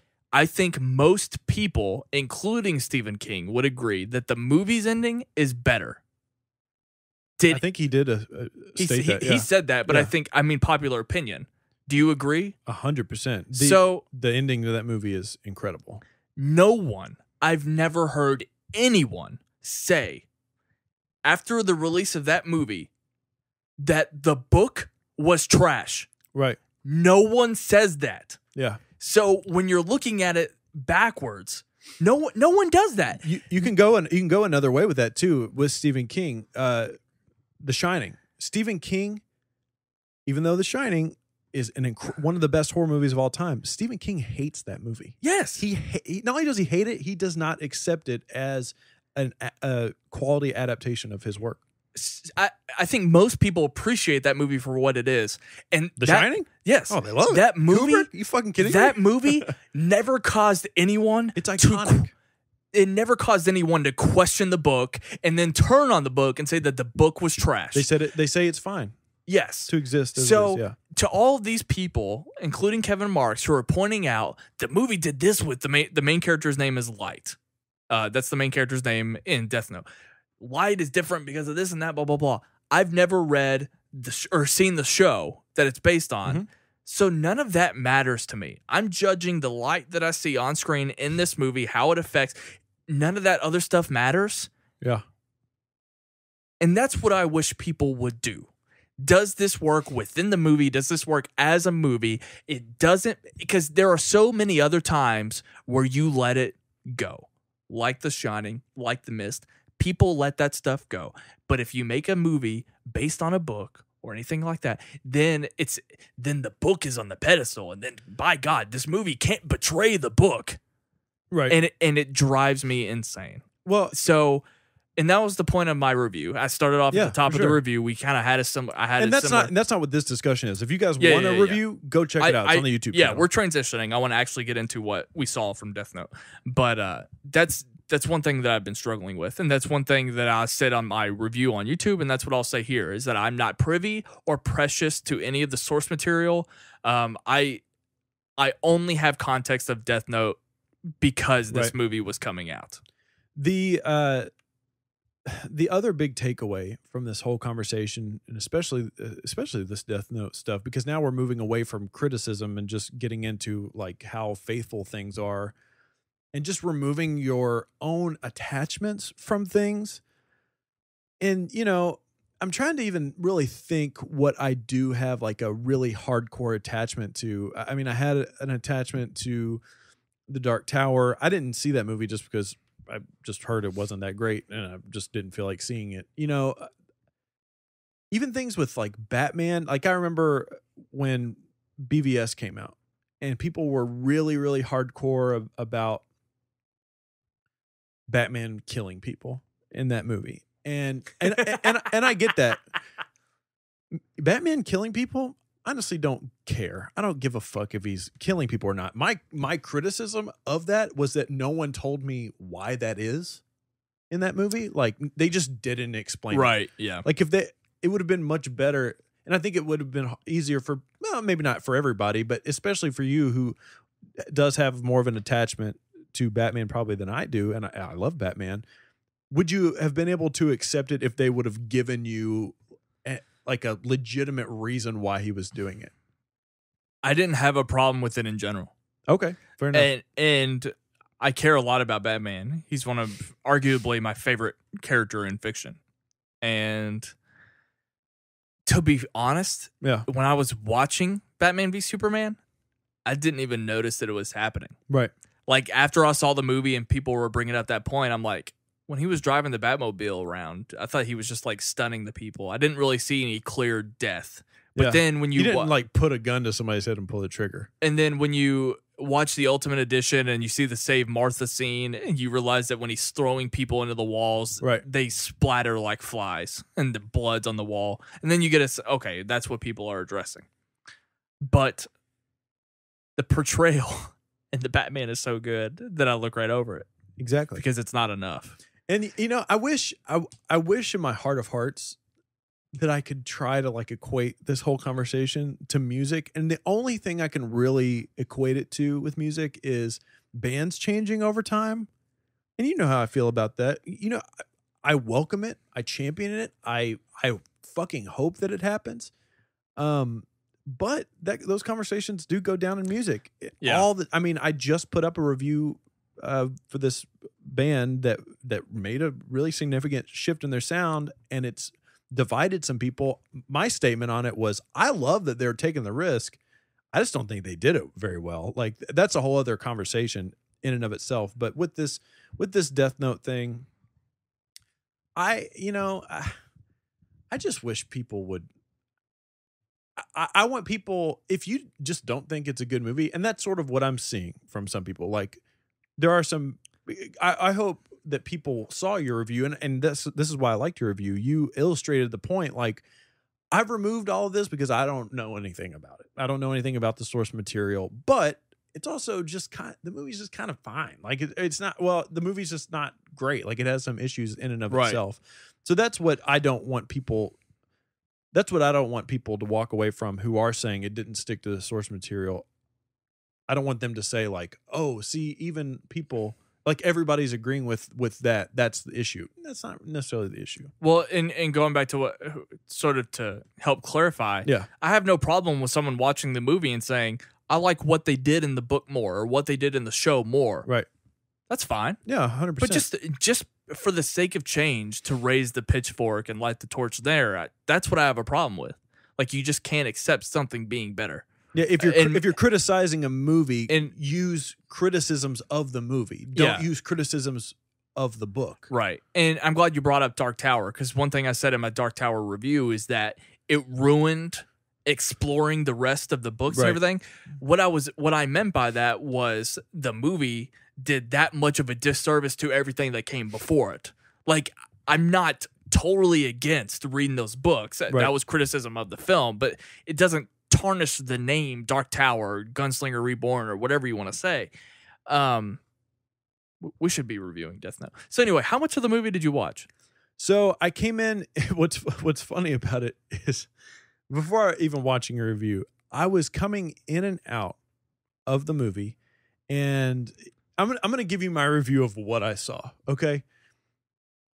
It looked really cool.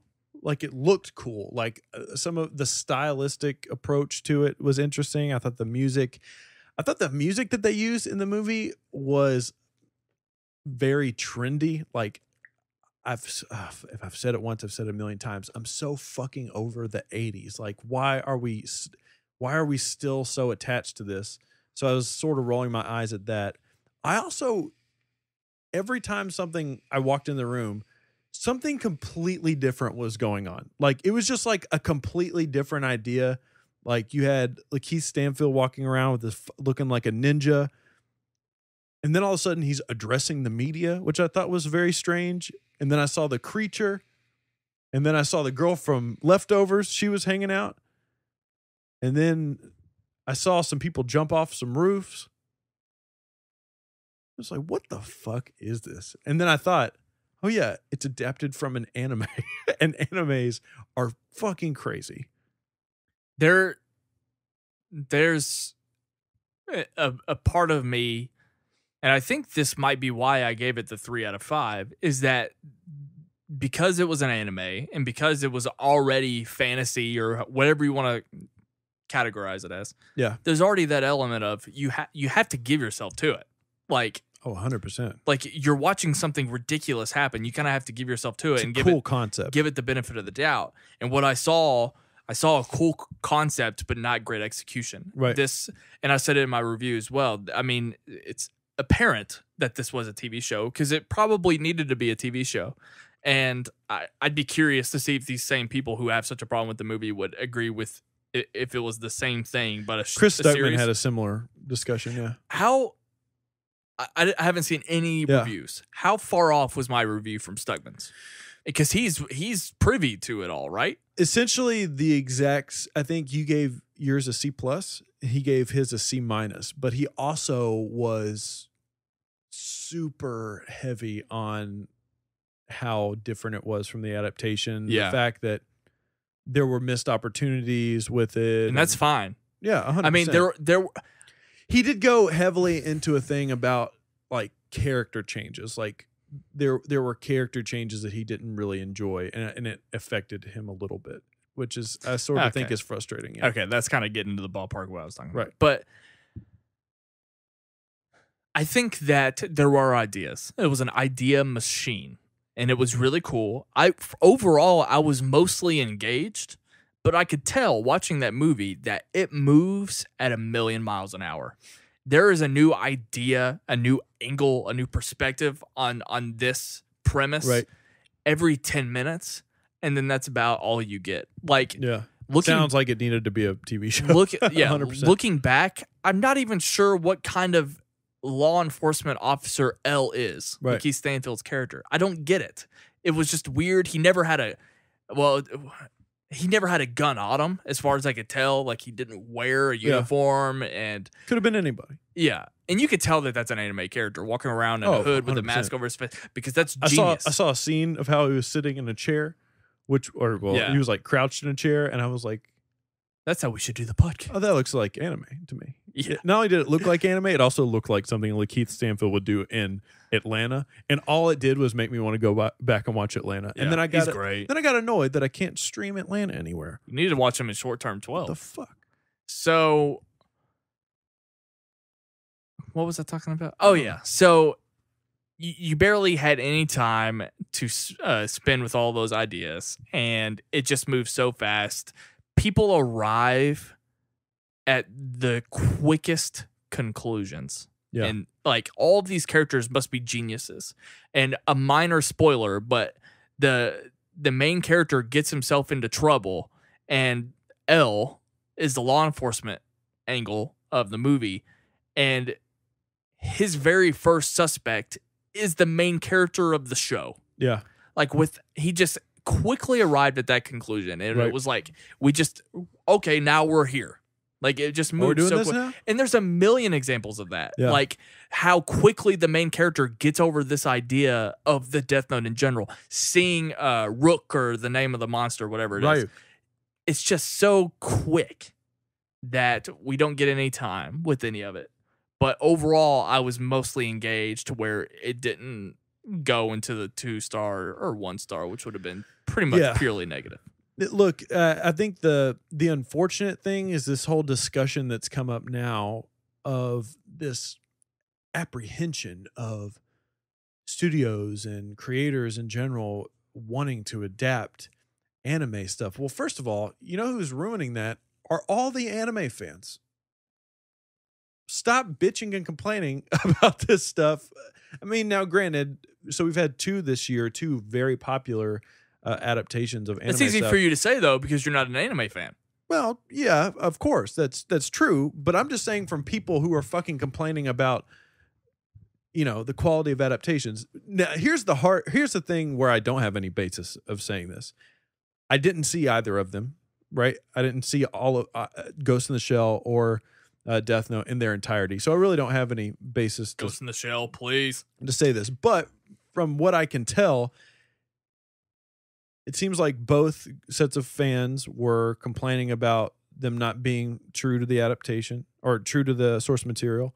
But it also seems like neither one of them were really great. They were just, one was not that great at all from what I can tell, and the other one was just like, it was kind of just fine. Ghost in the Shell is nothing. So what I don't want there to be this conversation about studios being afraid to adapt things. I don't think that's the issue. There's also this whole discussion of like, well, the Japanese style, you just can't translate it to American style. And I don't know if that's really true. That's also all the more reason to take their own liberties and change it. Yeah, like, is that true? Like, were we not having these discussions about comic book movies? I think that if you did the worst discussion. If you did a literal translation from some of these animes, they'd be so slow. Yeah. It would take characters 3 seconds to respond to the other character. Yeah. The complete silences and just the still shots of people and the panic. It would be exhausting if you did a literal translation from anime to live action. You have to make it your own. Well, that's the discussion too, is that people are saying, well, it doesn't translate. Like, you can't. First, I'm going to take a quote from Mr. John Locke from Lost. Don't tell me what I can't do, because somebody is going to make this work. I guarantee you that's going to happen. And dude, you've seen it now with Death Note. There are so many fucking cool ideas in anime. Like, sure, absolutely. I mean, incredible ideas. I mean, still waiting for like a great live action Gundam movie. Like, that would be so fucking baller. Or Evangelion, I think, is incredible. Akira, to a certain extent. I'm not just never been the biggest fan of Akira, or Akira. But what's the other one that I'm forgetting that everybody's big on right now that I watched like a few Attack episodes? on Titan. Attack on Titan is so fucking cool. Like, that is. Don't they do that in live action though? They did a live action version. Asian market? There's a Japanese live action one, and it looks really fucking cool. But yeah, I mean, I'd love to see stuff like that. If in Captain America Civil War, think if Zemo was a literal adaptation from the comic book character. Yeah, walking around with a sock cap on his face. And you know what? No one gives a shit about that change. That's what's funny is the longer, that's what shuts all these people up, is just successful versions of it. Like, I'm sure the first time it happens, the first time that there's like an anime adaptation into a live action that we think is great and all the fans think are terrible, that's going to happen for the first time. But once we get 5 or 6 or 7 great ones, you're going to hear those people being very, very quiet. So that's really what we need. All you anime fans, we just need a good version of this, I guess. So I thought you watched the movie, so we can't really review it. I don't know. I got my YouTube video up. That's why. Yeah, that was. Look, I don't want to review something on the podcast, so we also have up on the YouTube channel. We can just direct people to that. Hopefully, we can just have a bigger conversation. I know that we still have some other movie stuff to talk about, but we should take a break because I have to go pee. What if I just said no? Well, then you can just talk on the air while I go pee, I guess. You can intro what we're going to talk about next. Let's take a break. There is a ton of content over on the Sight and Sound YouTube page. Obviously, you can listen to us talk via podcast form, but we've got you covered with a ton of other content as well. I'm doing album reviews and music discussion. Ryan is doing movie stuff. We're doing TV stuff.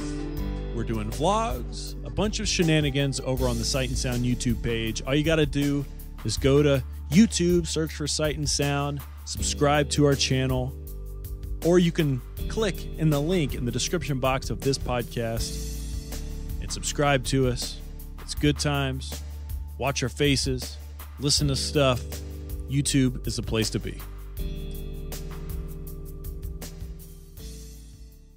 At the risk of exhausting ourselves, I kind of just want to do quick hot takes, bullet points. We'll run through all this shit going on with the DCEU. Oh yeah, I forgot about that. Just almost rapid fire takes, because a lot of this is already kind of wrapped up, so we don't have to expand on the internet did the work for us this week, quicker than usual. So we found some resolve, but it was still prominent, huge movie news, whether it's annoying or not. So we have to address it. We have to talk about it. And frankly, I just haven't been vocal about it yet. So I've got some things I want to get off my chest. I think number one was this whole this Elseworld Joker project brought to us by Marty Scorsese and Todd Phillips, starring God knows who. I don't have a problem with this. At least I'm not angry about it. Yeah. The part that doesn't make any sense to me is I feel like Todd Phillips was just plucked out of nowhere. Right. And I haven't seen War Dogs. I actually legitimately wanted to because it looked like a... It's the dude that did Hangover, right? Yeah. Hangover, War Dogs. Good friends with Brian Callen. Is he really? Yeah. Because Brian Callen was in Hangover 1 and 2. Yeah. So I just feel like he was plucked out of nowhere. I feel like Todd Phillips doesn't even run in the same circles as Marty Scorsese. It's the partnership that makes no sense to me. But obviously, with him still involved, it's weird, but I'm not totally down on it. So what I'll say is that, for one, I wish the DC would just focus on the Bat family primarily in general. Like, it's ridiculous to me that we aren't getting a Batman solo film until maybe 3 or 4 years after they announced. Think about it. Ben Affleck was cast as Batman in 2012. Did you realize that? That was forever ago. Yeah, cool. And it's going to be like 6 to 8 years before we get his solo film. I think that's crazy. The DC, I mean, does it surprise you? We haven't even gotten even an announcement. It does surprise me that everything that's gone on with Batman surprises the shit out of me. With the fact that it was overwhelmingly positive coming out of BVS, that was the talk of the town. Yet you let who was the director down, Ben Affleck. You let him down to the point where we have no idea if he's going to be Batman beyond 2 movies, which is just bullshit. It's bullshit. But I'm not going to talk about that. I want to talk about the fact that they are deciding to kind of explore outside of the DCU with these movies. And the only downside that I could think of is that it's a shame that the DCEU might actually be good from now on because of the success with Wonder Woman and what might be a good movie in Justice League. Like, if this news came out before Wonder Woman premiered, I would have been ecstatic and freaking out. Like, maybe it is the new direction. But now it's unfortunate that, like, this movie could be fine and it might detract from what they're trying to accomplish with the DCEU. Because I think Gal Gadot and everything that they have going for themselves right now deserve the credit. Like, I would hate for Gal Gadot to become the new Ben Affleck afterwards. Like, they're not sure what they're going to do with her. How many movies? Are they going to recast Wonder Woman in an Elseworld movie? All of that would be very unfortunate, and I might be jumping the gun here. But this does kind of represent infinite possibility in a way. Because now they're saying, let's make a movie with a prestige filmmaker about a character that we're already using. Are you making a face at Martin Scorsese being a prestige filmmaker? Did you just make a face at that? 2 things. One thing, I was making a face because I was adjusting my microphone and I thought I made a sound. Second thing, I'm gonna stop you because here is me, so many fans of movies in general that keep up with all this stuff. Here is us right now. I'm taking my fingers and I'm putting them on a plug on my body and I'm pulling it, and just all the air and the life in me leaving my body. I am over it. I'm beyond over it. I think the entire movie discussion community, for two reasons, need to be ashamed of themselves. So, look, You're about to talk about a completely different story. just listen to me for a second. A lot of the things that you've talked about to our two audiences, our movie audience that exists, our diehard movie audience that watches Collider and all that stuff, they've heard us talk, or I'm sorry, excuse me, they've heard a lot of people talk about this stuff. I'm not discounting you having your say on it. Of course not.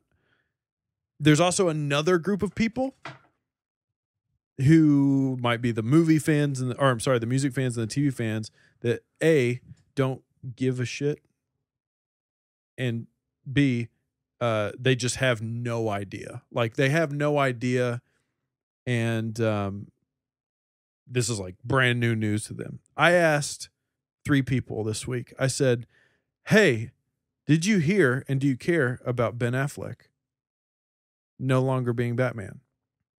All 3 people said, I don't care. I said, okay, cool. And I just left. This whole prospect of Joker things, Elseworld movies, going beyond the DCEU, I don't think any of it matters. It's all speculation right now. It's all speculation. It's all talks. That's what I'm talking about now. Isn't speculation? They're making the movie. They're making the movie. Okay. They just haven't cast the Joker yet. Regardless of if they're making movies and not making movies, a news story. It's speculation in terms of like what the long game is. An announcement of a movie and news of a movie starting development is very little to formulate a discussion around, in my opinion. How? It's a complete disregard of what's happening with the DCEU. In my opinion, it's fascinating. In my opinion, I think it's a silly conversation to have. I think it's a fine conversation to have, probably like maybe once when so much of this is new. I think that if you weren't frustrated about everything else that's happened with Warner Brothers recently, I am not convinced that you would think that this is a silly, because then it becomes a discussion of how interesting is it that this is the first studio to actually move beyond the idea of creating a shared universe. Every studio wanted their own shared universe. We had Marvel start it. We had Universal attempt it, and I guess they still kind of are, and Warner Brothers was copying Marvel. And then they were the first studio to say, let's have movies that work in parallel to a shared universe. So movies that come out, we can create. We are free to do whatever we want outside of the box. Meanwhile, all these other studios are worried about the fact that they might be confusing their audiences. For one, I am so over that. And there might be the people that you work with or the casual moviegoer. Those people might get confused. They might need to be sat down and explain, this Joker's this Joker, this goes with this movie. That's fine. You mean most people? Yes, but I don't think studios should be afraid to do things because of that reason. I don't think so either. That's not what my discussion was. I'm not saying that that's what you brought up. I'm talking about the media. I'm talking about the media, the people that we surround ourselves with on a regular basis, the inside baseball people making something out of nothing. I'm not saying that I'm not tired of Warner Brothers, because I am, but this is a very unique story. In terms of the Hollywood landscape, this is a very unique story. And that's kind of why I'm not down on it, because it's a unique prospect and it could actually work. Granted, if it was any other name besides Martin Scorsese, I might have my reserves. Like if it was like David Ayer is actually going to helm the Elseworld stuff. Meanwhile, like that wouldn't excite me. But it's like they seem like they are completely disregarding everything, and that's interesting to me. I find that very interesting. It's interesting up until a point they might cast Paul Dano as the Joker. Then I'm totally out on the whole idea. But yeah, this is 100% unique to everything else that's going on in Hollywood right now. I'm a little disappointed you're not here to talk about it. Yeah, I just don't know what you want me. There's not a lot to say other than to base a conversation on a ton of hypothetical, which is fine. But I just think that after so long, after doing that so often with things, and I'm not saying us, I'm not specifically saying us because our conversations don't normally go there, but just as an example, for something like a movie talk or something that does a show 5 times a week, or even websites and blogs and all this stuff that constantly cover movie space, that just talking about, you know how ridiculous it is to discuss things and hypotheticals and all this stuff and then move on 5 weeks later or whatever it is with facts and have all of that content that people have developed essentially mean nothing. All I'm saying is that I just think people should, I don't know, man, like figure something out to talk about that's a little bit more smarter than just coming up with fucking anything. Like, I would love to hear more your opinion as a movie person who is deep in the know, deep in the knowledge of movie stuff. I would love to hear your opinion on ramifications on studios changing, like coming up with a plan, derailing it, and what that might mean from a business perspective, or like, you know, something like that, something a little bit more inside baseball in that regard. What's your question? So, okay, you're talking about Martin Scorsese could be involved in DC stuff. Like, okay, that's cool. Where would you want a conversation to go from there? Do you want to talk about what he could do, what other people could bring into the mix, like story and all of that? Like, what could a Joker movie be like with Martin Scorsese? Is that where you would want the conversation to go? Well, I mean, but I feel like all those questions are already answered, though. I mean, like, because they're talking about the fact that it's a Joker, it would be a Joker origin story, it'd be set in the 80s, and there's very much going to be a Goodfellas, Mean Streets type vibe to it. Like, Martin Scorsese is definitely bringing his brand to the table with this character, and frankly, and it takes place in the 80s, and frankly, that's the direction that they should have kind of gone in general, I think. It maybe not the 80s to be specific, because I know you're tired of the 80s, but in general, like, that's kind of what we're waiting for with the Batman. And that's why the Batman is what's most frustrating. It's like this really great idea that they're applying to this outside of the box movie. Like, it's just weird how this seems to make so much sense. And it feels annoying because of all the other all the other noise going on with Warner Brothers.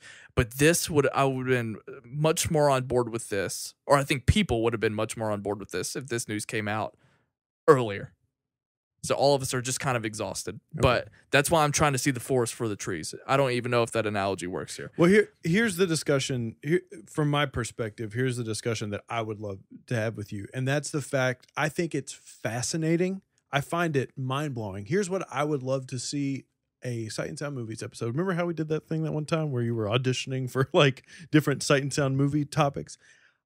I think it's hilarious that the overall opinion of DC was this huge negative thing. They were kind of the butt of everybody's jokes coming out of all the stuff with BVS and all the shit show stuff leading up until Wonder Woman, and Wonder Woman shifted the entire discussion to positivity. We got the Justice League trailer, looked fantastic, and how already it seems like they are washing that away. Like, people are already starting to get annoyed with them again. Like, I've already seen people commenting on social media like, why does Warner Brothers have to fuck everything up again? And it's just hilarious that they worked so hard to change that conversation. And now already, before another movie is even out, they're fucking it up again with people. Like, I think people's mindset, I mean, people are going to go see the movies, right? They're not going to go see them. But it's hilarious to me and fascinating that the conversation can shift before another movie can even come out, and how easy it is for them to change it back if Justice League is good. I think what's going to happen is, and this is why I'm approaching this differently, because I don't see this movie coming out and being bad. Because if Martin Scorsese has the creative control to not give a shit about anything and to make the movie that he wants to make, then yes, it can be annoying. And yes, we can chalk it up to, Warner Brothers is just being shitty again. Wonder Woman comes out, then they want to announce that they are not worrying about the expanded universe. They're doing this other thing. Yes, that's annoying. But if it's a Martin Scorsese thing, instead of a Warner Brothers or Geoff Johns or whoever the hell was in charge of the past 4 movies, then there's a much higher percentage that this movie is going to be satisfactory and be totally different than what we've come to expect with anything else DCEU. So I'm actually trying to see the long game and see the future and make that prediction right now. But you're basing it off such little information, though.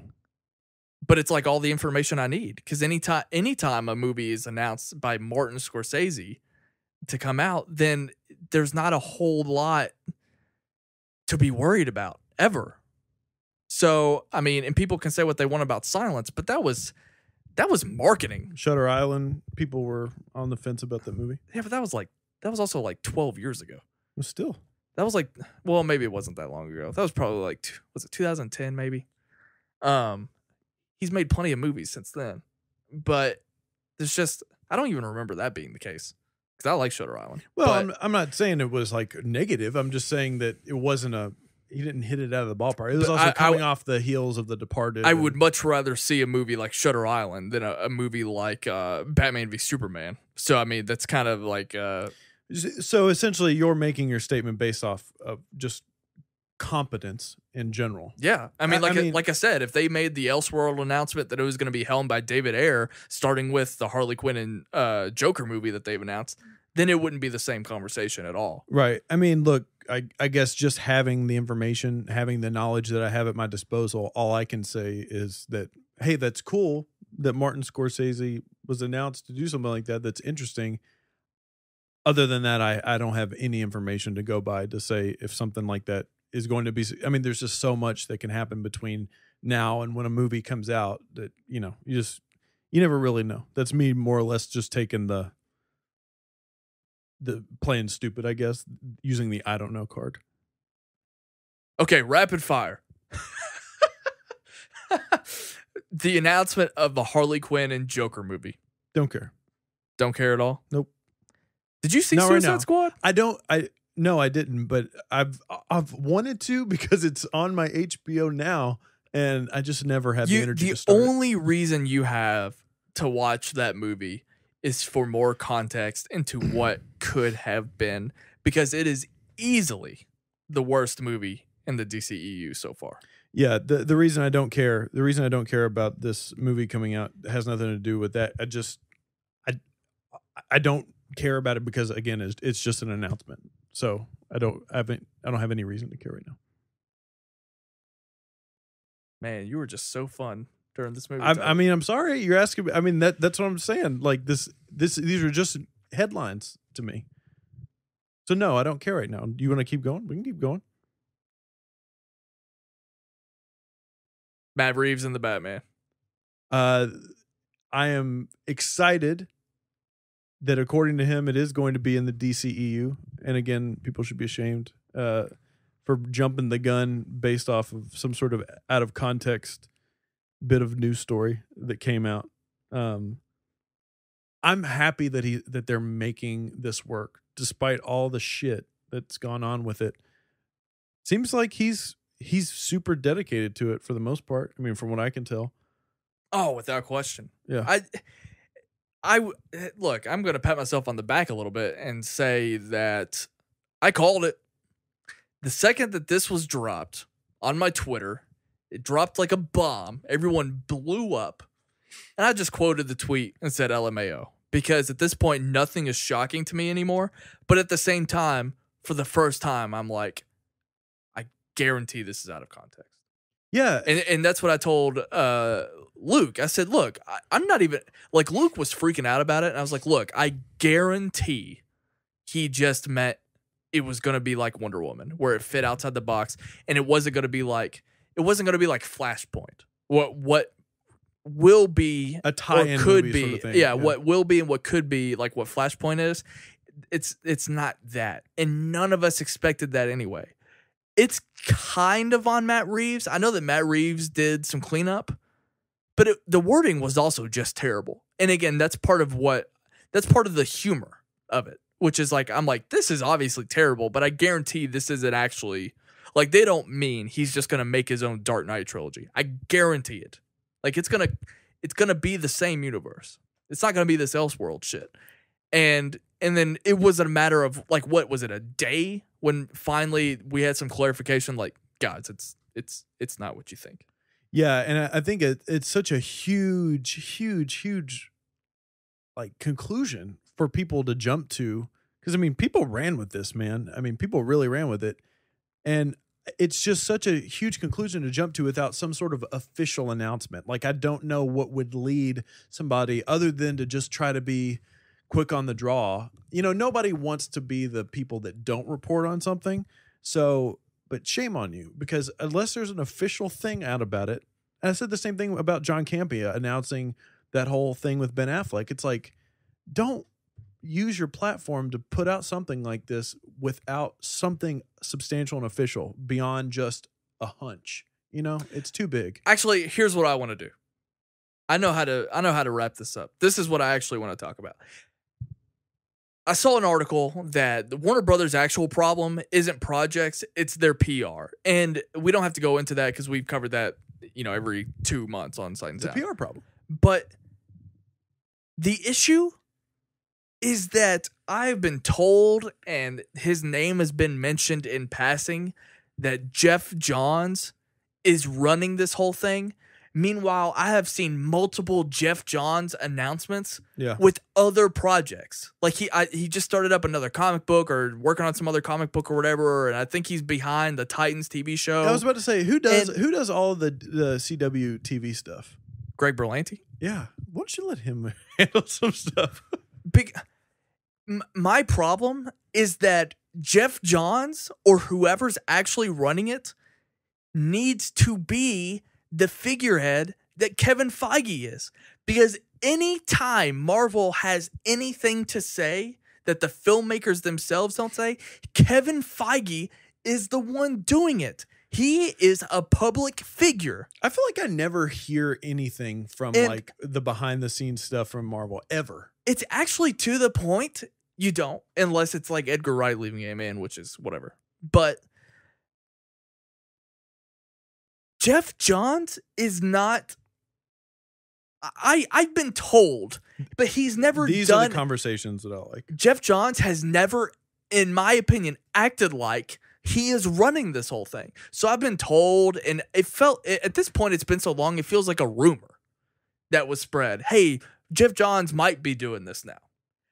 I don't actually know. A lot of this stuff seems like rumors coming out of Warner Brothers, DC in general. So right now, actually, my problem is with Geoff Johns. If Geoff Johns, he should be ashamed. He should. He should. Because Kevin Feige, and I hate using this. Actually, I don't, because Marvel is obviously winning at everything. Obviously. And people nobody commenting like people like to get pissed, like, you shouldn't compare. Why? One is better than the other. You know what? I've never heard people talk about it, like, obviously Collider has a way bigger audience than we do, but everybody talks about like these DC people that call people out like, oh, you're just you're on the Marvel payroll. I've never seen those people. I have. I've never seen them. And I'll tell them to fuck off every time, because Batman. I wish I was on Marvel's payroll. How about that? Hey, Marvel, if you want me to be a shill for you, 100%. Batman is my favorite superhero. I don't give a fuck saying Marvel destroys DCEU. I don't give a shit, because it's the truth. And because it also doesn't discount that DCEU can't make a comeback. Like, Wonder Woman is one great film, and Justice League could be one great film, and if we see 2 or 3 in a row, then maybe they'll work up the momentum to where I will give DC more credit, but they don't deserve it. That's why DCEU fans should shut the fuck up, because they are losing. Relax, okay? They are losing. It drives me fucking nuts. Hey, It drives me nuts. Eat a and snack. Geoff Johns, if they should be doing anything over there, they should be mimicking the shit out of it. And they try to with this rumor that Geoff Johns is apparently running this. There's no concrete evidence that that's the case because he doesn't act like it. You hear all these other things. He's doing this over here, doing.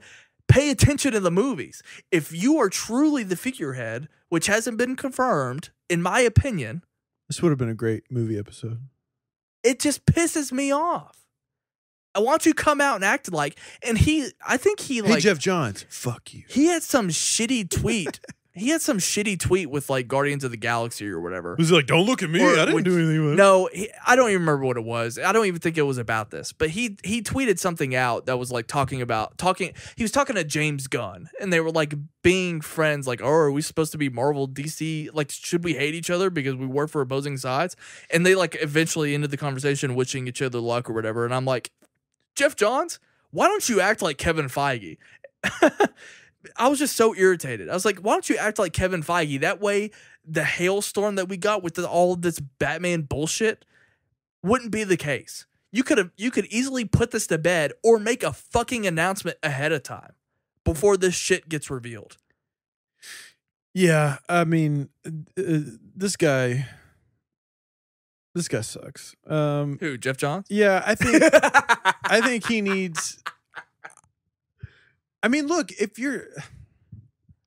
I always look at people like a Kevin Feige. I usually say this about directors, and they are to a certain extent, but I sort of look at them as head coaches, but I guess would be more like a Roger Goodell, like, a GM sort of thing. Like, if something goes down, you got to be prepared to not necessarily take ownership, but answer for it. You know what I mean? Like, I would expect the same. I don't know if he's not the same guy.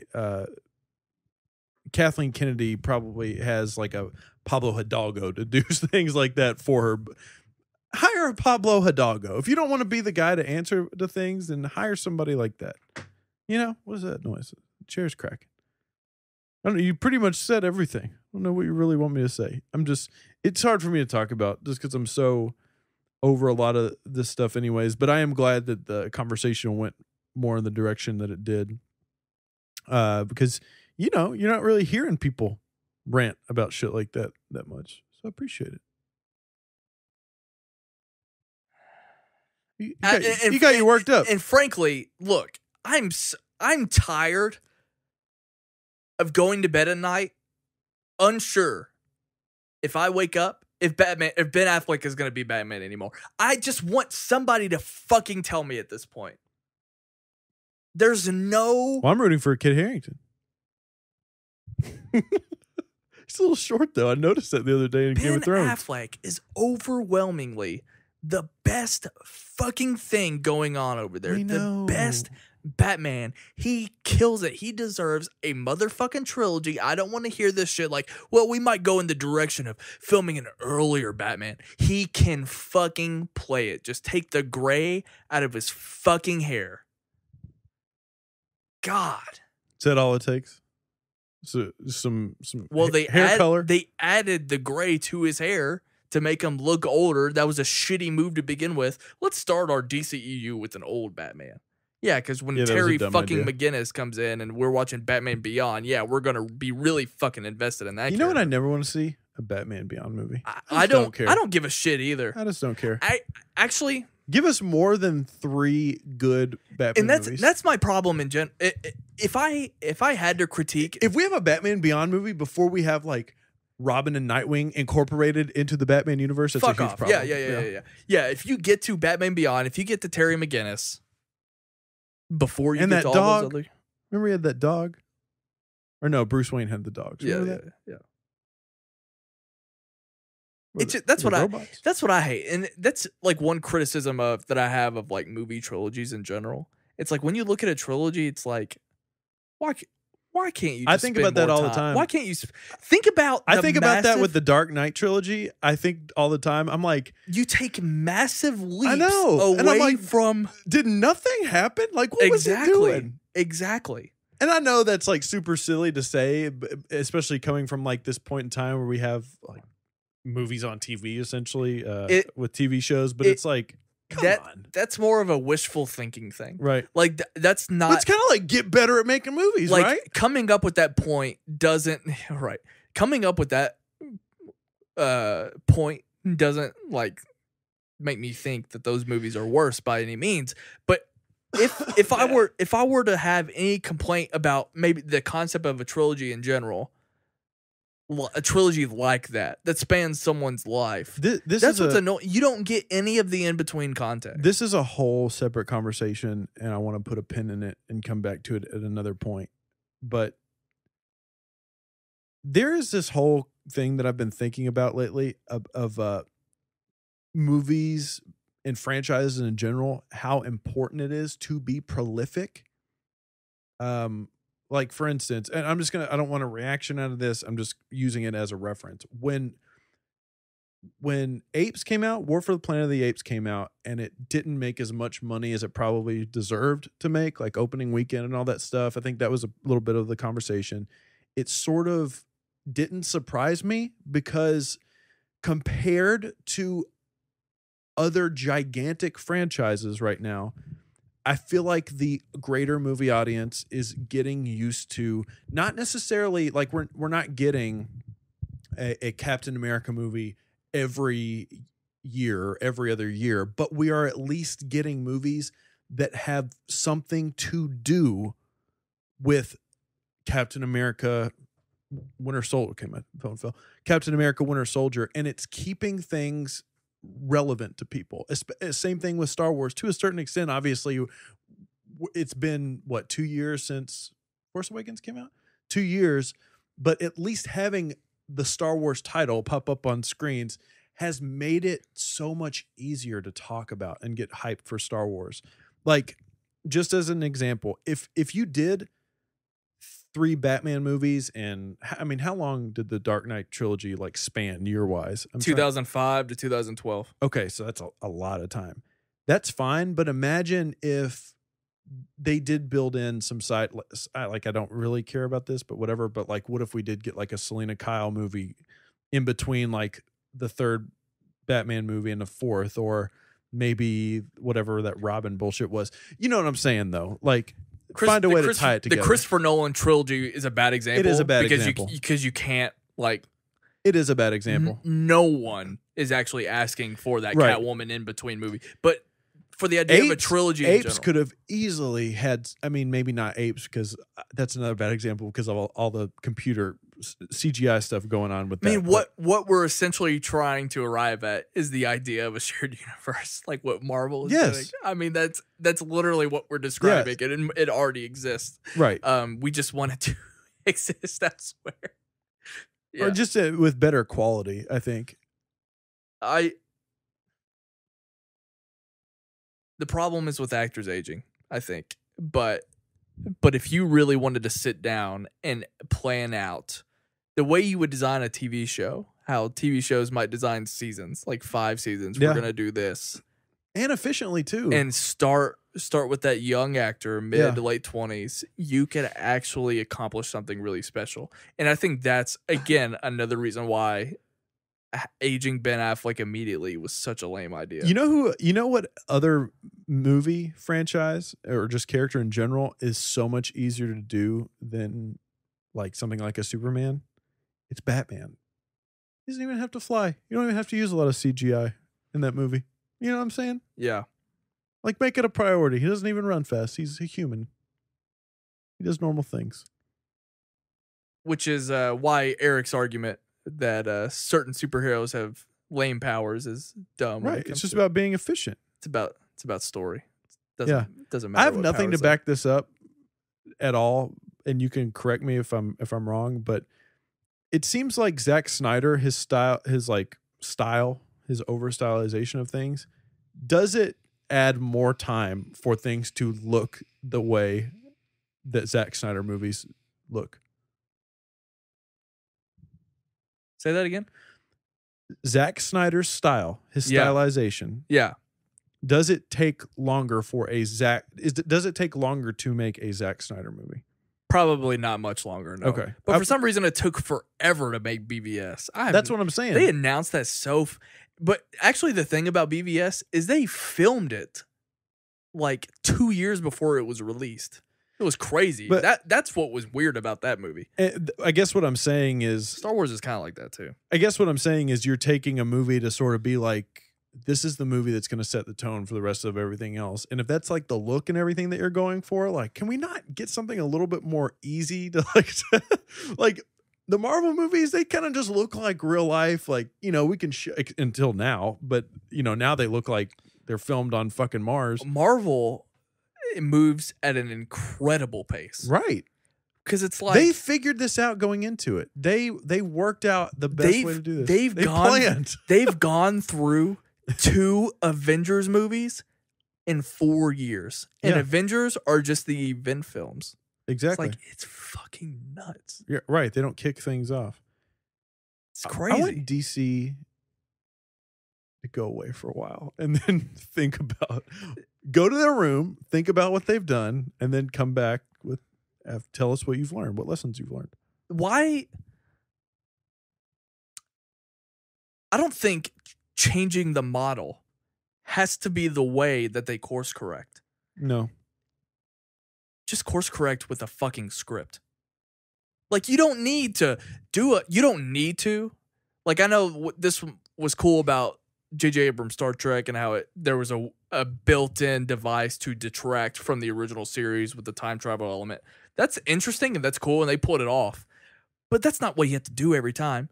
You don't have to make Flashpoint to erase Ben Affleck as your Batman. It's called a safety net. It's called the parachute. Just write the next movie. It's called the eject button. It's kind of like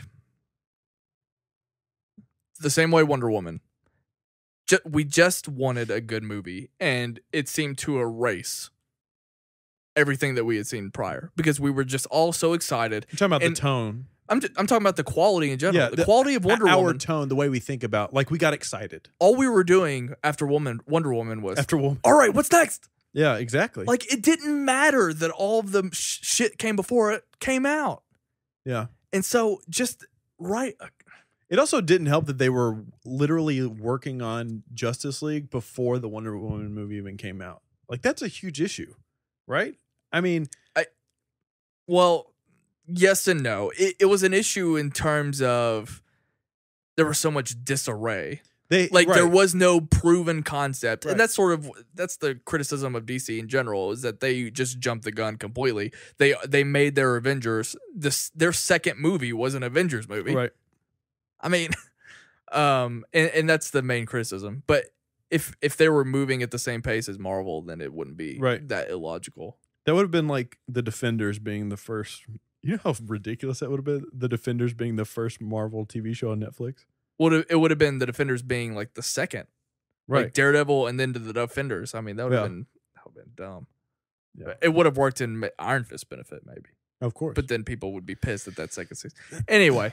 We've exhausted ourselves in this conversation. Look. Yeah, we can be done with it.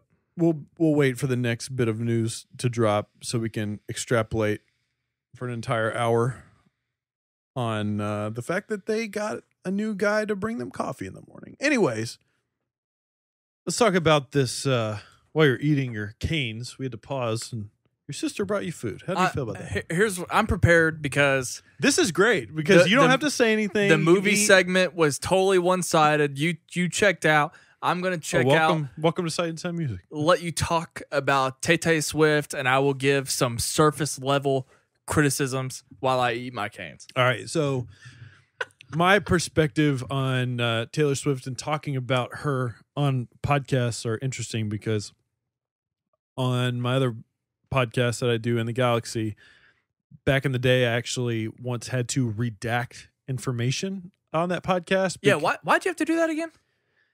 Because while discussing it, I got a little too emotional and I said that Taylor Swift makes music for dumb people. And that's just not the case. That's not true. I had to apologize for it. And yeah, that's just not a thing. So here's what I will say. This is a massive story. The fact that she announced that she has a new album coming out, pretty much announced that it's going to come out of nowhere, which is sort of the thing with music these days. Like, we don't, with movies and TV, we know about things months, sometimes years. We got a red alert every time something fucking changes over at DC. Yeah, exactly. We get all this information months or years ahead of time. With music, that happens with music, but these days, sometimes people just do shit out of nowhere, and it makes it very exciting. It's also hard to cover from time to time. But she announced this new album called Reputation. And look, I'll just start out with my thoughts in general on Taylor Swift. People know that I am a massive, massive Kanye West fan, one of my favorite artists probably of all time. And yes, Kanye West is a part of this discussion. He will always have to be. And I had to correct somebody the other day because somebody said, I know you're probably going to hate this new Taylor Swift thing. You probably think she's terrible. And I had to correct them because I don't think Taylor Swift is terrible. I think she's actually really good at what she does. And I think the world needs Taylor Swift. Oh, please. I think the world needs a gigantic, massive, huge female pop sensation. Enough already. Bring Kelly Clarkson back. How about that? She was incredible, our first American Idol, yet you have someone like Tay Swift. Listen, nobody ever talked about Taylor Swift nobody ever talked about Kelly Clarkson like they talk about Taylor Swift, ever. Like, the most exciting thing she probably ever did was win American Idol. Not saying anything about her quality. She's incredible and incredibly talented, but she provides nothing to the greater discussion of things. What happened to Miss Independent? All right, anyways. So yeah, with all that being said, I enjoy, I think Taylor Swift is fantastic at what she does. I appreciate that 100%. I am not a fan of how she conducts her business in no way, shape, or form. For those that don't know, a lot of people know Taylor Swift and Kanye West and their interaction because of what happened on the VMAs years ago, the interruption. I'm going to let you finish, Taylor. Real quick, what is your take? Actually, two things. Real quick, what is your take on Taylor Swift in general, and what is your take on that situation? She's a sellout. Okay. Sell out how? Sell out via country music? Pop country, yeah. Yeah. That makes her a produced artist. I don't actually agree with that, but I think that I don't actually care that she came from country either. For some reason, there's just something annoying about her. I get annoyed. We'll get there. And so, I don't feel when she does make those transitions, and it might not even be from genre, but when she transitions into something like going from love story to Shake It Off, for some reason, that type of transition, it doesn't feel genuine. It's disingenuous. It doesn't feel like you are the artist to be doing this. Especially, I think her persona is just so I'm just not convinced that someone that's so down and heartbroken all the time can write a song like that. I know that's kind of silly to think, but it just never feels authentic. And I know that you come out of the gate playing music that's more, at least the ideal of it is more genuine and authentic, because country music, well, it's kind of like pop, but in the sense that pop country, yeah, in the sense that people don't really try to sound different from anybody else. But I feel like the country has a better.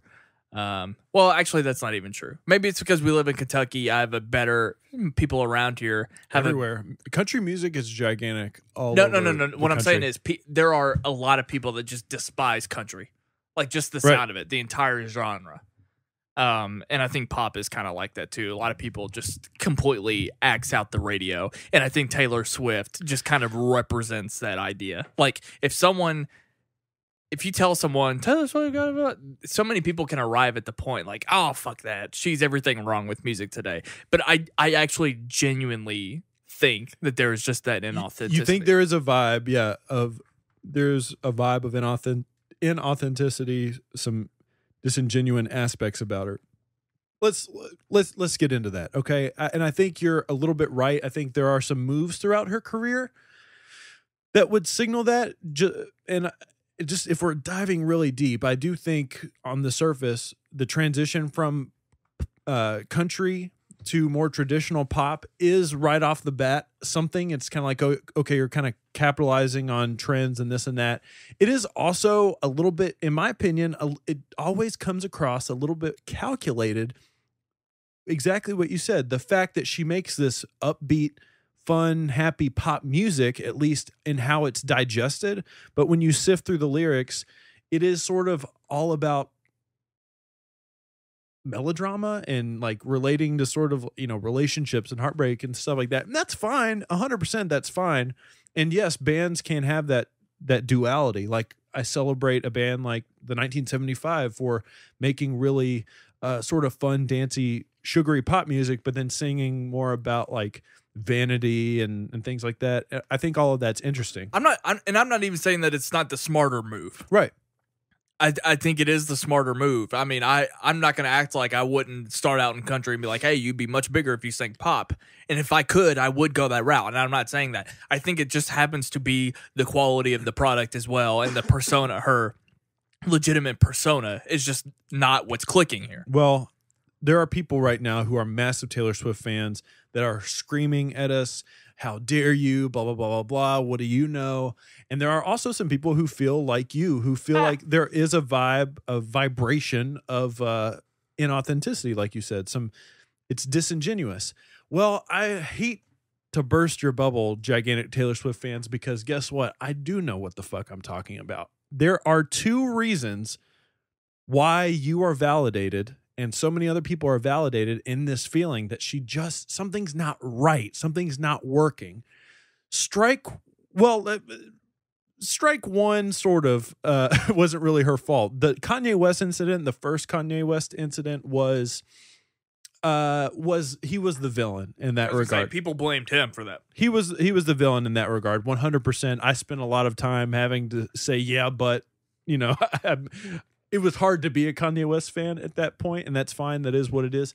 They ended up reconciling that difference. He apologized for it, all of that. But the first real strike against Taylor Swift for me, I love me some Spotify, 100%. But when she decided to take it upon herself and become a white knight for all of music in general and take to social media, which, first of all, she's not the most... she's not really an activist for the art. She never really promotes it like on her social media, on major platforms. She's never doing interviews about it. Because she doesn't perform art. So she decided to go take to social media and really speak out on behalf of artists against Spotify for their, their royalty rates and this and that. You have to pay artists for what they, and all that bullshit. And it's just simply not true. Not only is it just simply not true, guess who we don't want defending working class musicians, middle class musicians, the artist that has everything. The elite. Exactly. We do not want that. Not only do we not want that, we don't need it. And it's not representative of everyone's voice. What makes it even worse, when fucking Apple launched their streaming service and decided to pay her to be in their commercials. And guess what? I don't remember if we talked about it. Maybe we did a little bit. But the royalty rates between Spotify and Apple, they're virtually not different at all. They're just not. So guess what? It's a little bit fucking suspicious that she just decided to do this. She also withheld her music from Spotify, which is the standard of music streaming. That's what most people use. And it's just incredibly, incredibly frustrating. Fast forward to Kanye West releasing The Life of Pablo. He had the song talking about Taylor Swift, saying that he made that bitch famous, and everybody went, oh my God, how could he have said that? Blah, blah, blah, blah, blah. And she even went to social media and said that she did not approve of this, blah, blah, blah, blah, blah, and all this stuff. And, whatever you might think about Kim Kardashian, she might have pulled the biggest baller move ever. She decided to record the conversation of Kanye and Taylor Swift agreeing that this was fine. It's on video. It was on her Snapchat. It's all over the internet now. You can actually see it, where she says, absolutely, yeah, I think it's fine. I understand where you're coming from. It's satire, all this stuff. She puts it out to the public after Taylor Swift has already said that she did not approve of this. I mean, the disingenuous factor of it all is validated. And I just don't like how she handles her business. With all of that being said, I do think it's also calculated that she has decided to come out. We don't know what the album is going to be about, but it has this title, Reputation, which in my opinion is probably a commentary on how her reputation has changed. She, for the first time ever, at least in the zeitgeist, is probably has a little bit of a negative connotation to her. Kanye had the last laugh.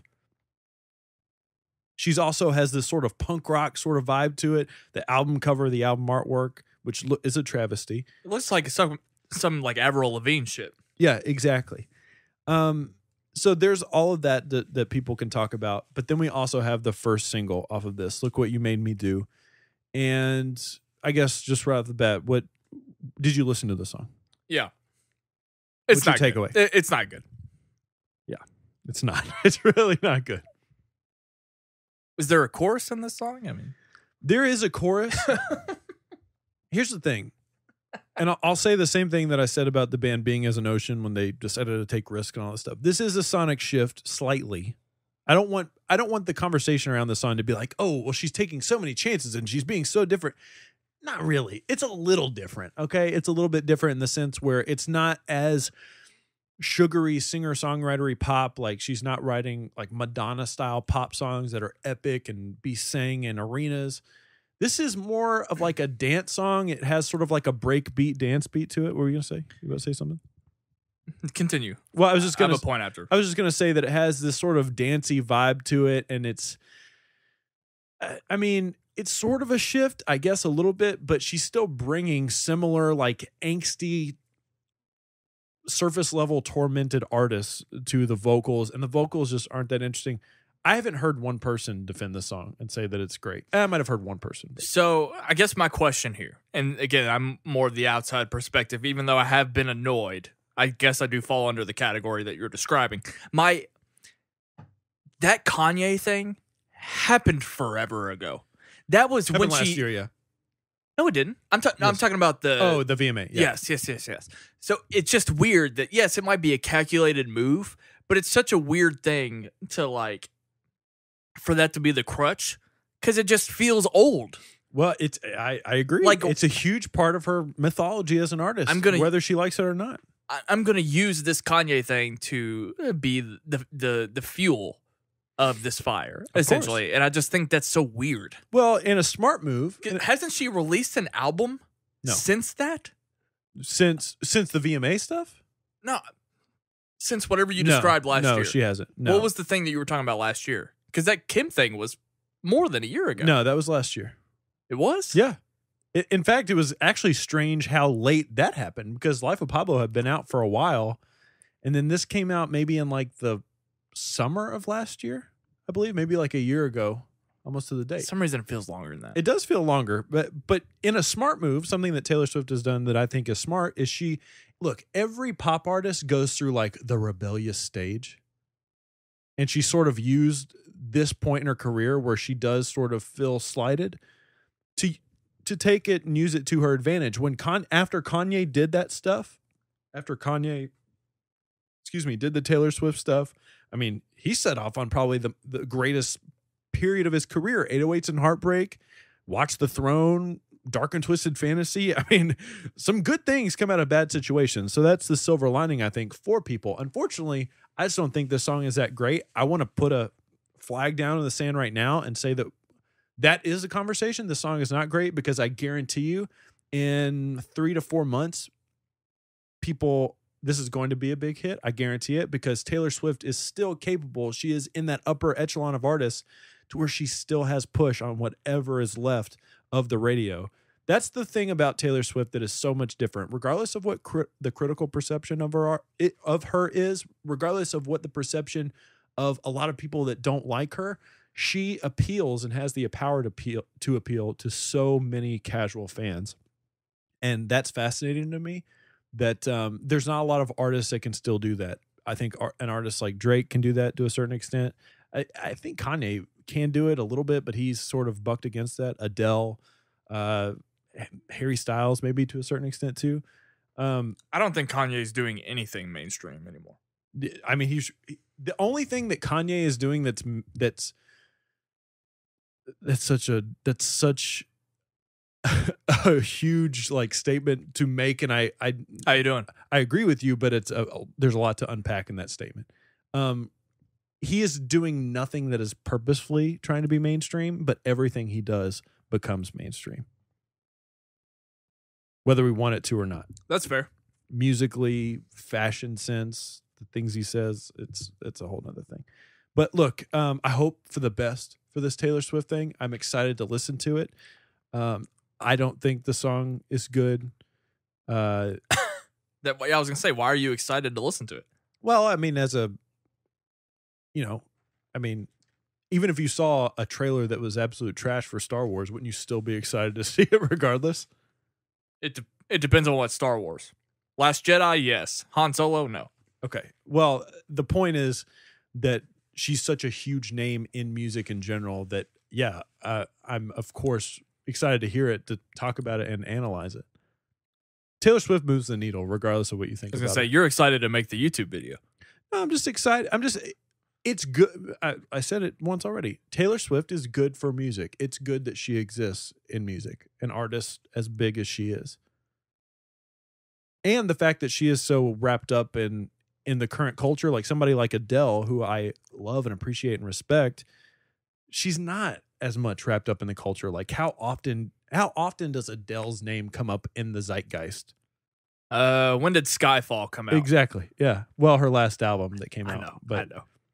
But that's really the point I'm making. But anyways, if you disagree, let me know. I would love to know from somebody that actually loves the song, and I want you to tell me what you think is good about it, just because I'm curious myself. So that's sort of the thing that I've been doing on all my negative reviews lately. I've been posing it to people. If you do enjoy this, tell me what you enjoy about it, because I can't figure it out. Here's the positive spin. Here's my positive spin on this whole thing. There's no way in hell that is the best song on the album. That's a good point. There's no way in hell. That's a good point. Why would a band do something like that? A band that I like a lot, that I enjoy a lot, just put out a new single, and it sounds like the intro. Why would you put that song out as the first single? I don't know. I'm going to let you listen to it after this. Okay, let's do it. All right. Singles have been getting on my nerves lately. Where can people find you online? You can you can follow me on Twitter and Instagram at WhatUpSnell. I'm also doing fire reactions on the Stardust app. If you don't know what Stardust is, you can upload. Oh my God, I can't believe I didn't talk about that. I've embarrassed myself on Stardust. Did you know that? Are we going to do it now, or do you want me to keep going? I'll tell you real quick. Did you know that Did you film yourself naked on accident? Did you know that I posted 3 reactions for the same episode? I did. Of Defender. I did see that. But I felt like I don't know how to use this thing. Yeah. I don't. Shout out to Stardust. We do love you, though. I just couldn't figure it out. Yeah, I don't know what's going on there. But what did you think when you saw that? Well, I didn't watch your take, so I just assumed you had a lot to say about one episode. They're actually hilarious. At one point, I was like, "Oh, there's a thing over there." Like, hey, let's talk about it. I mean, at first, I was like, because I knew you were making that video, episode 1 through 4, and I was like, if you had this much to say, why didn't you put this in your YouTube video? Right. I thought it was weird, but I didn't watch it because at the time when I opened Stardust, I hadn't watched the Defenders yet, so I wasn't watching your I did take. reactions for episodes 1 through 3, but I did them all on episode 1. Yeah. I don't know. Anyway, you can follow me on Twitter and Instagram at WhatUpSnell, and check me out on Stardust app. We're at Sight Sound Pod, talking about everything movies and TV, quick reactions. If you don't know what Stardust is, download the app. You can upload your own user reactions to your favorite movies and shows. Give us a follow over there. Also, everything Sight and Sound. Okay. Jaye Williams. You can find me at Jaye Williams, J to the A to the Y to the E on Twitter and Instagram. It's the same for both. And got new merch coming in October, so definitely make sure you check that out in October. I don't know why I'm telling you about it now. I guess just to get you hyped. You can also find me every single Friday talking about music on Sight and Sound Music, sometimes with no intro music, sometimes with huge blank spaces in the middle. But regardless, we're having a fantastic time over there. Pretty much all I've got. Game of Thrones ending. Going to be working maybe on some new types of shows. And then probably doing Mr. Robot later on. But that's it. You got anything else? All right. We'll see you guys later. Love you. And can't wait to fly out to California. Bye-bye.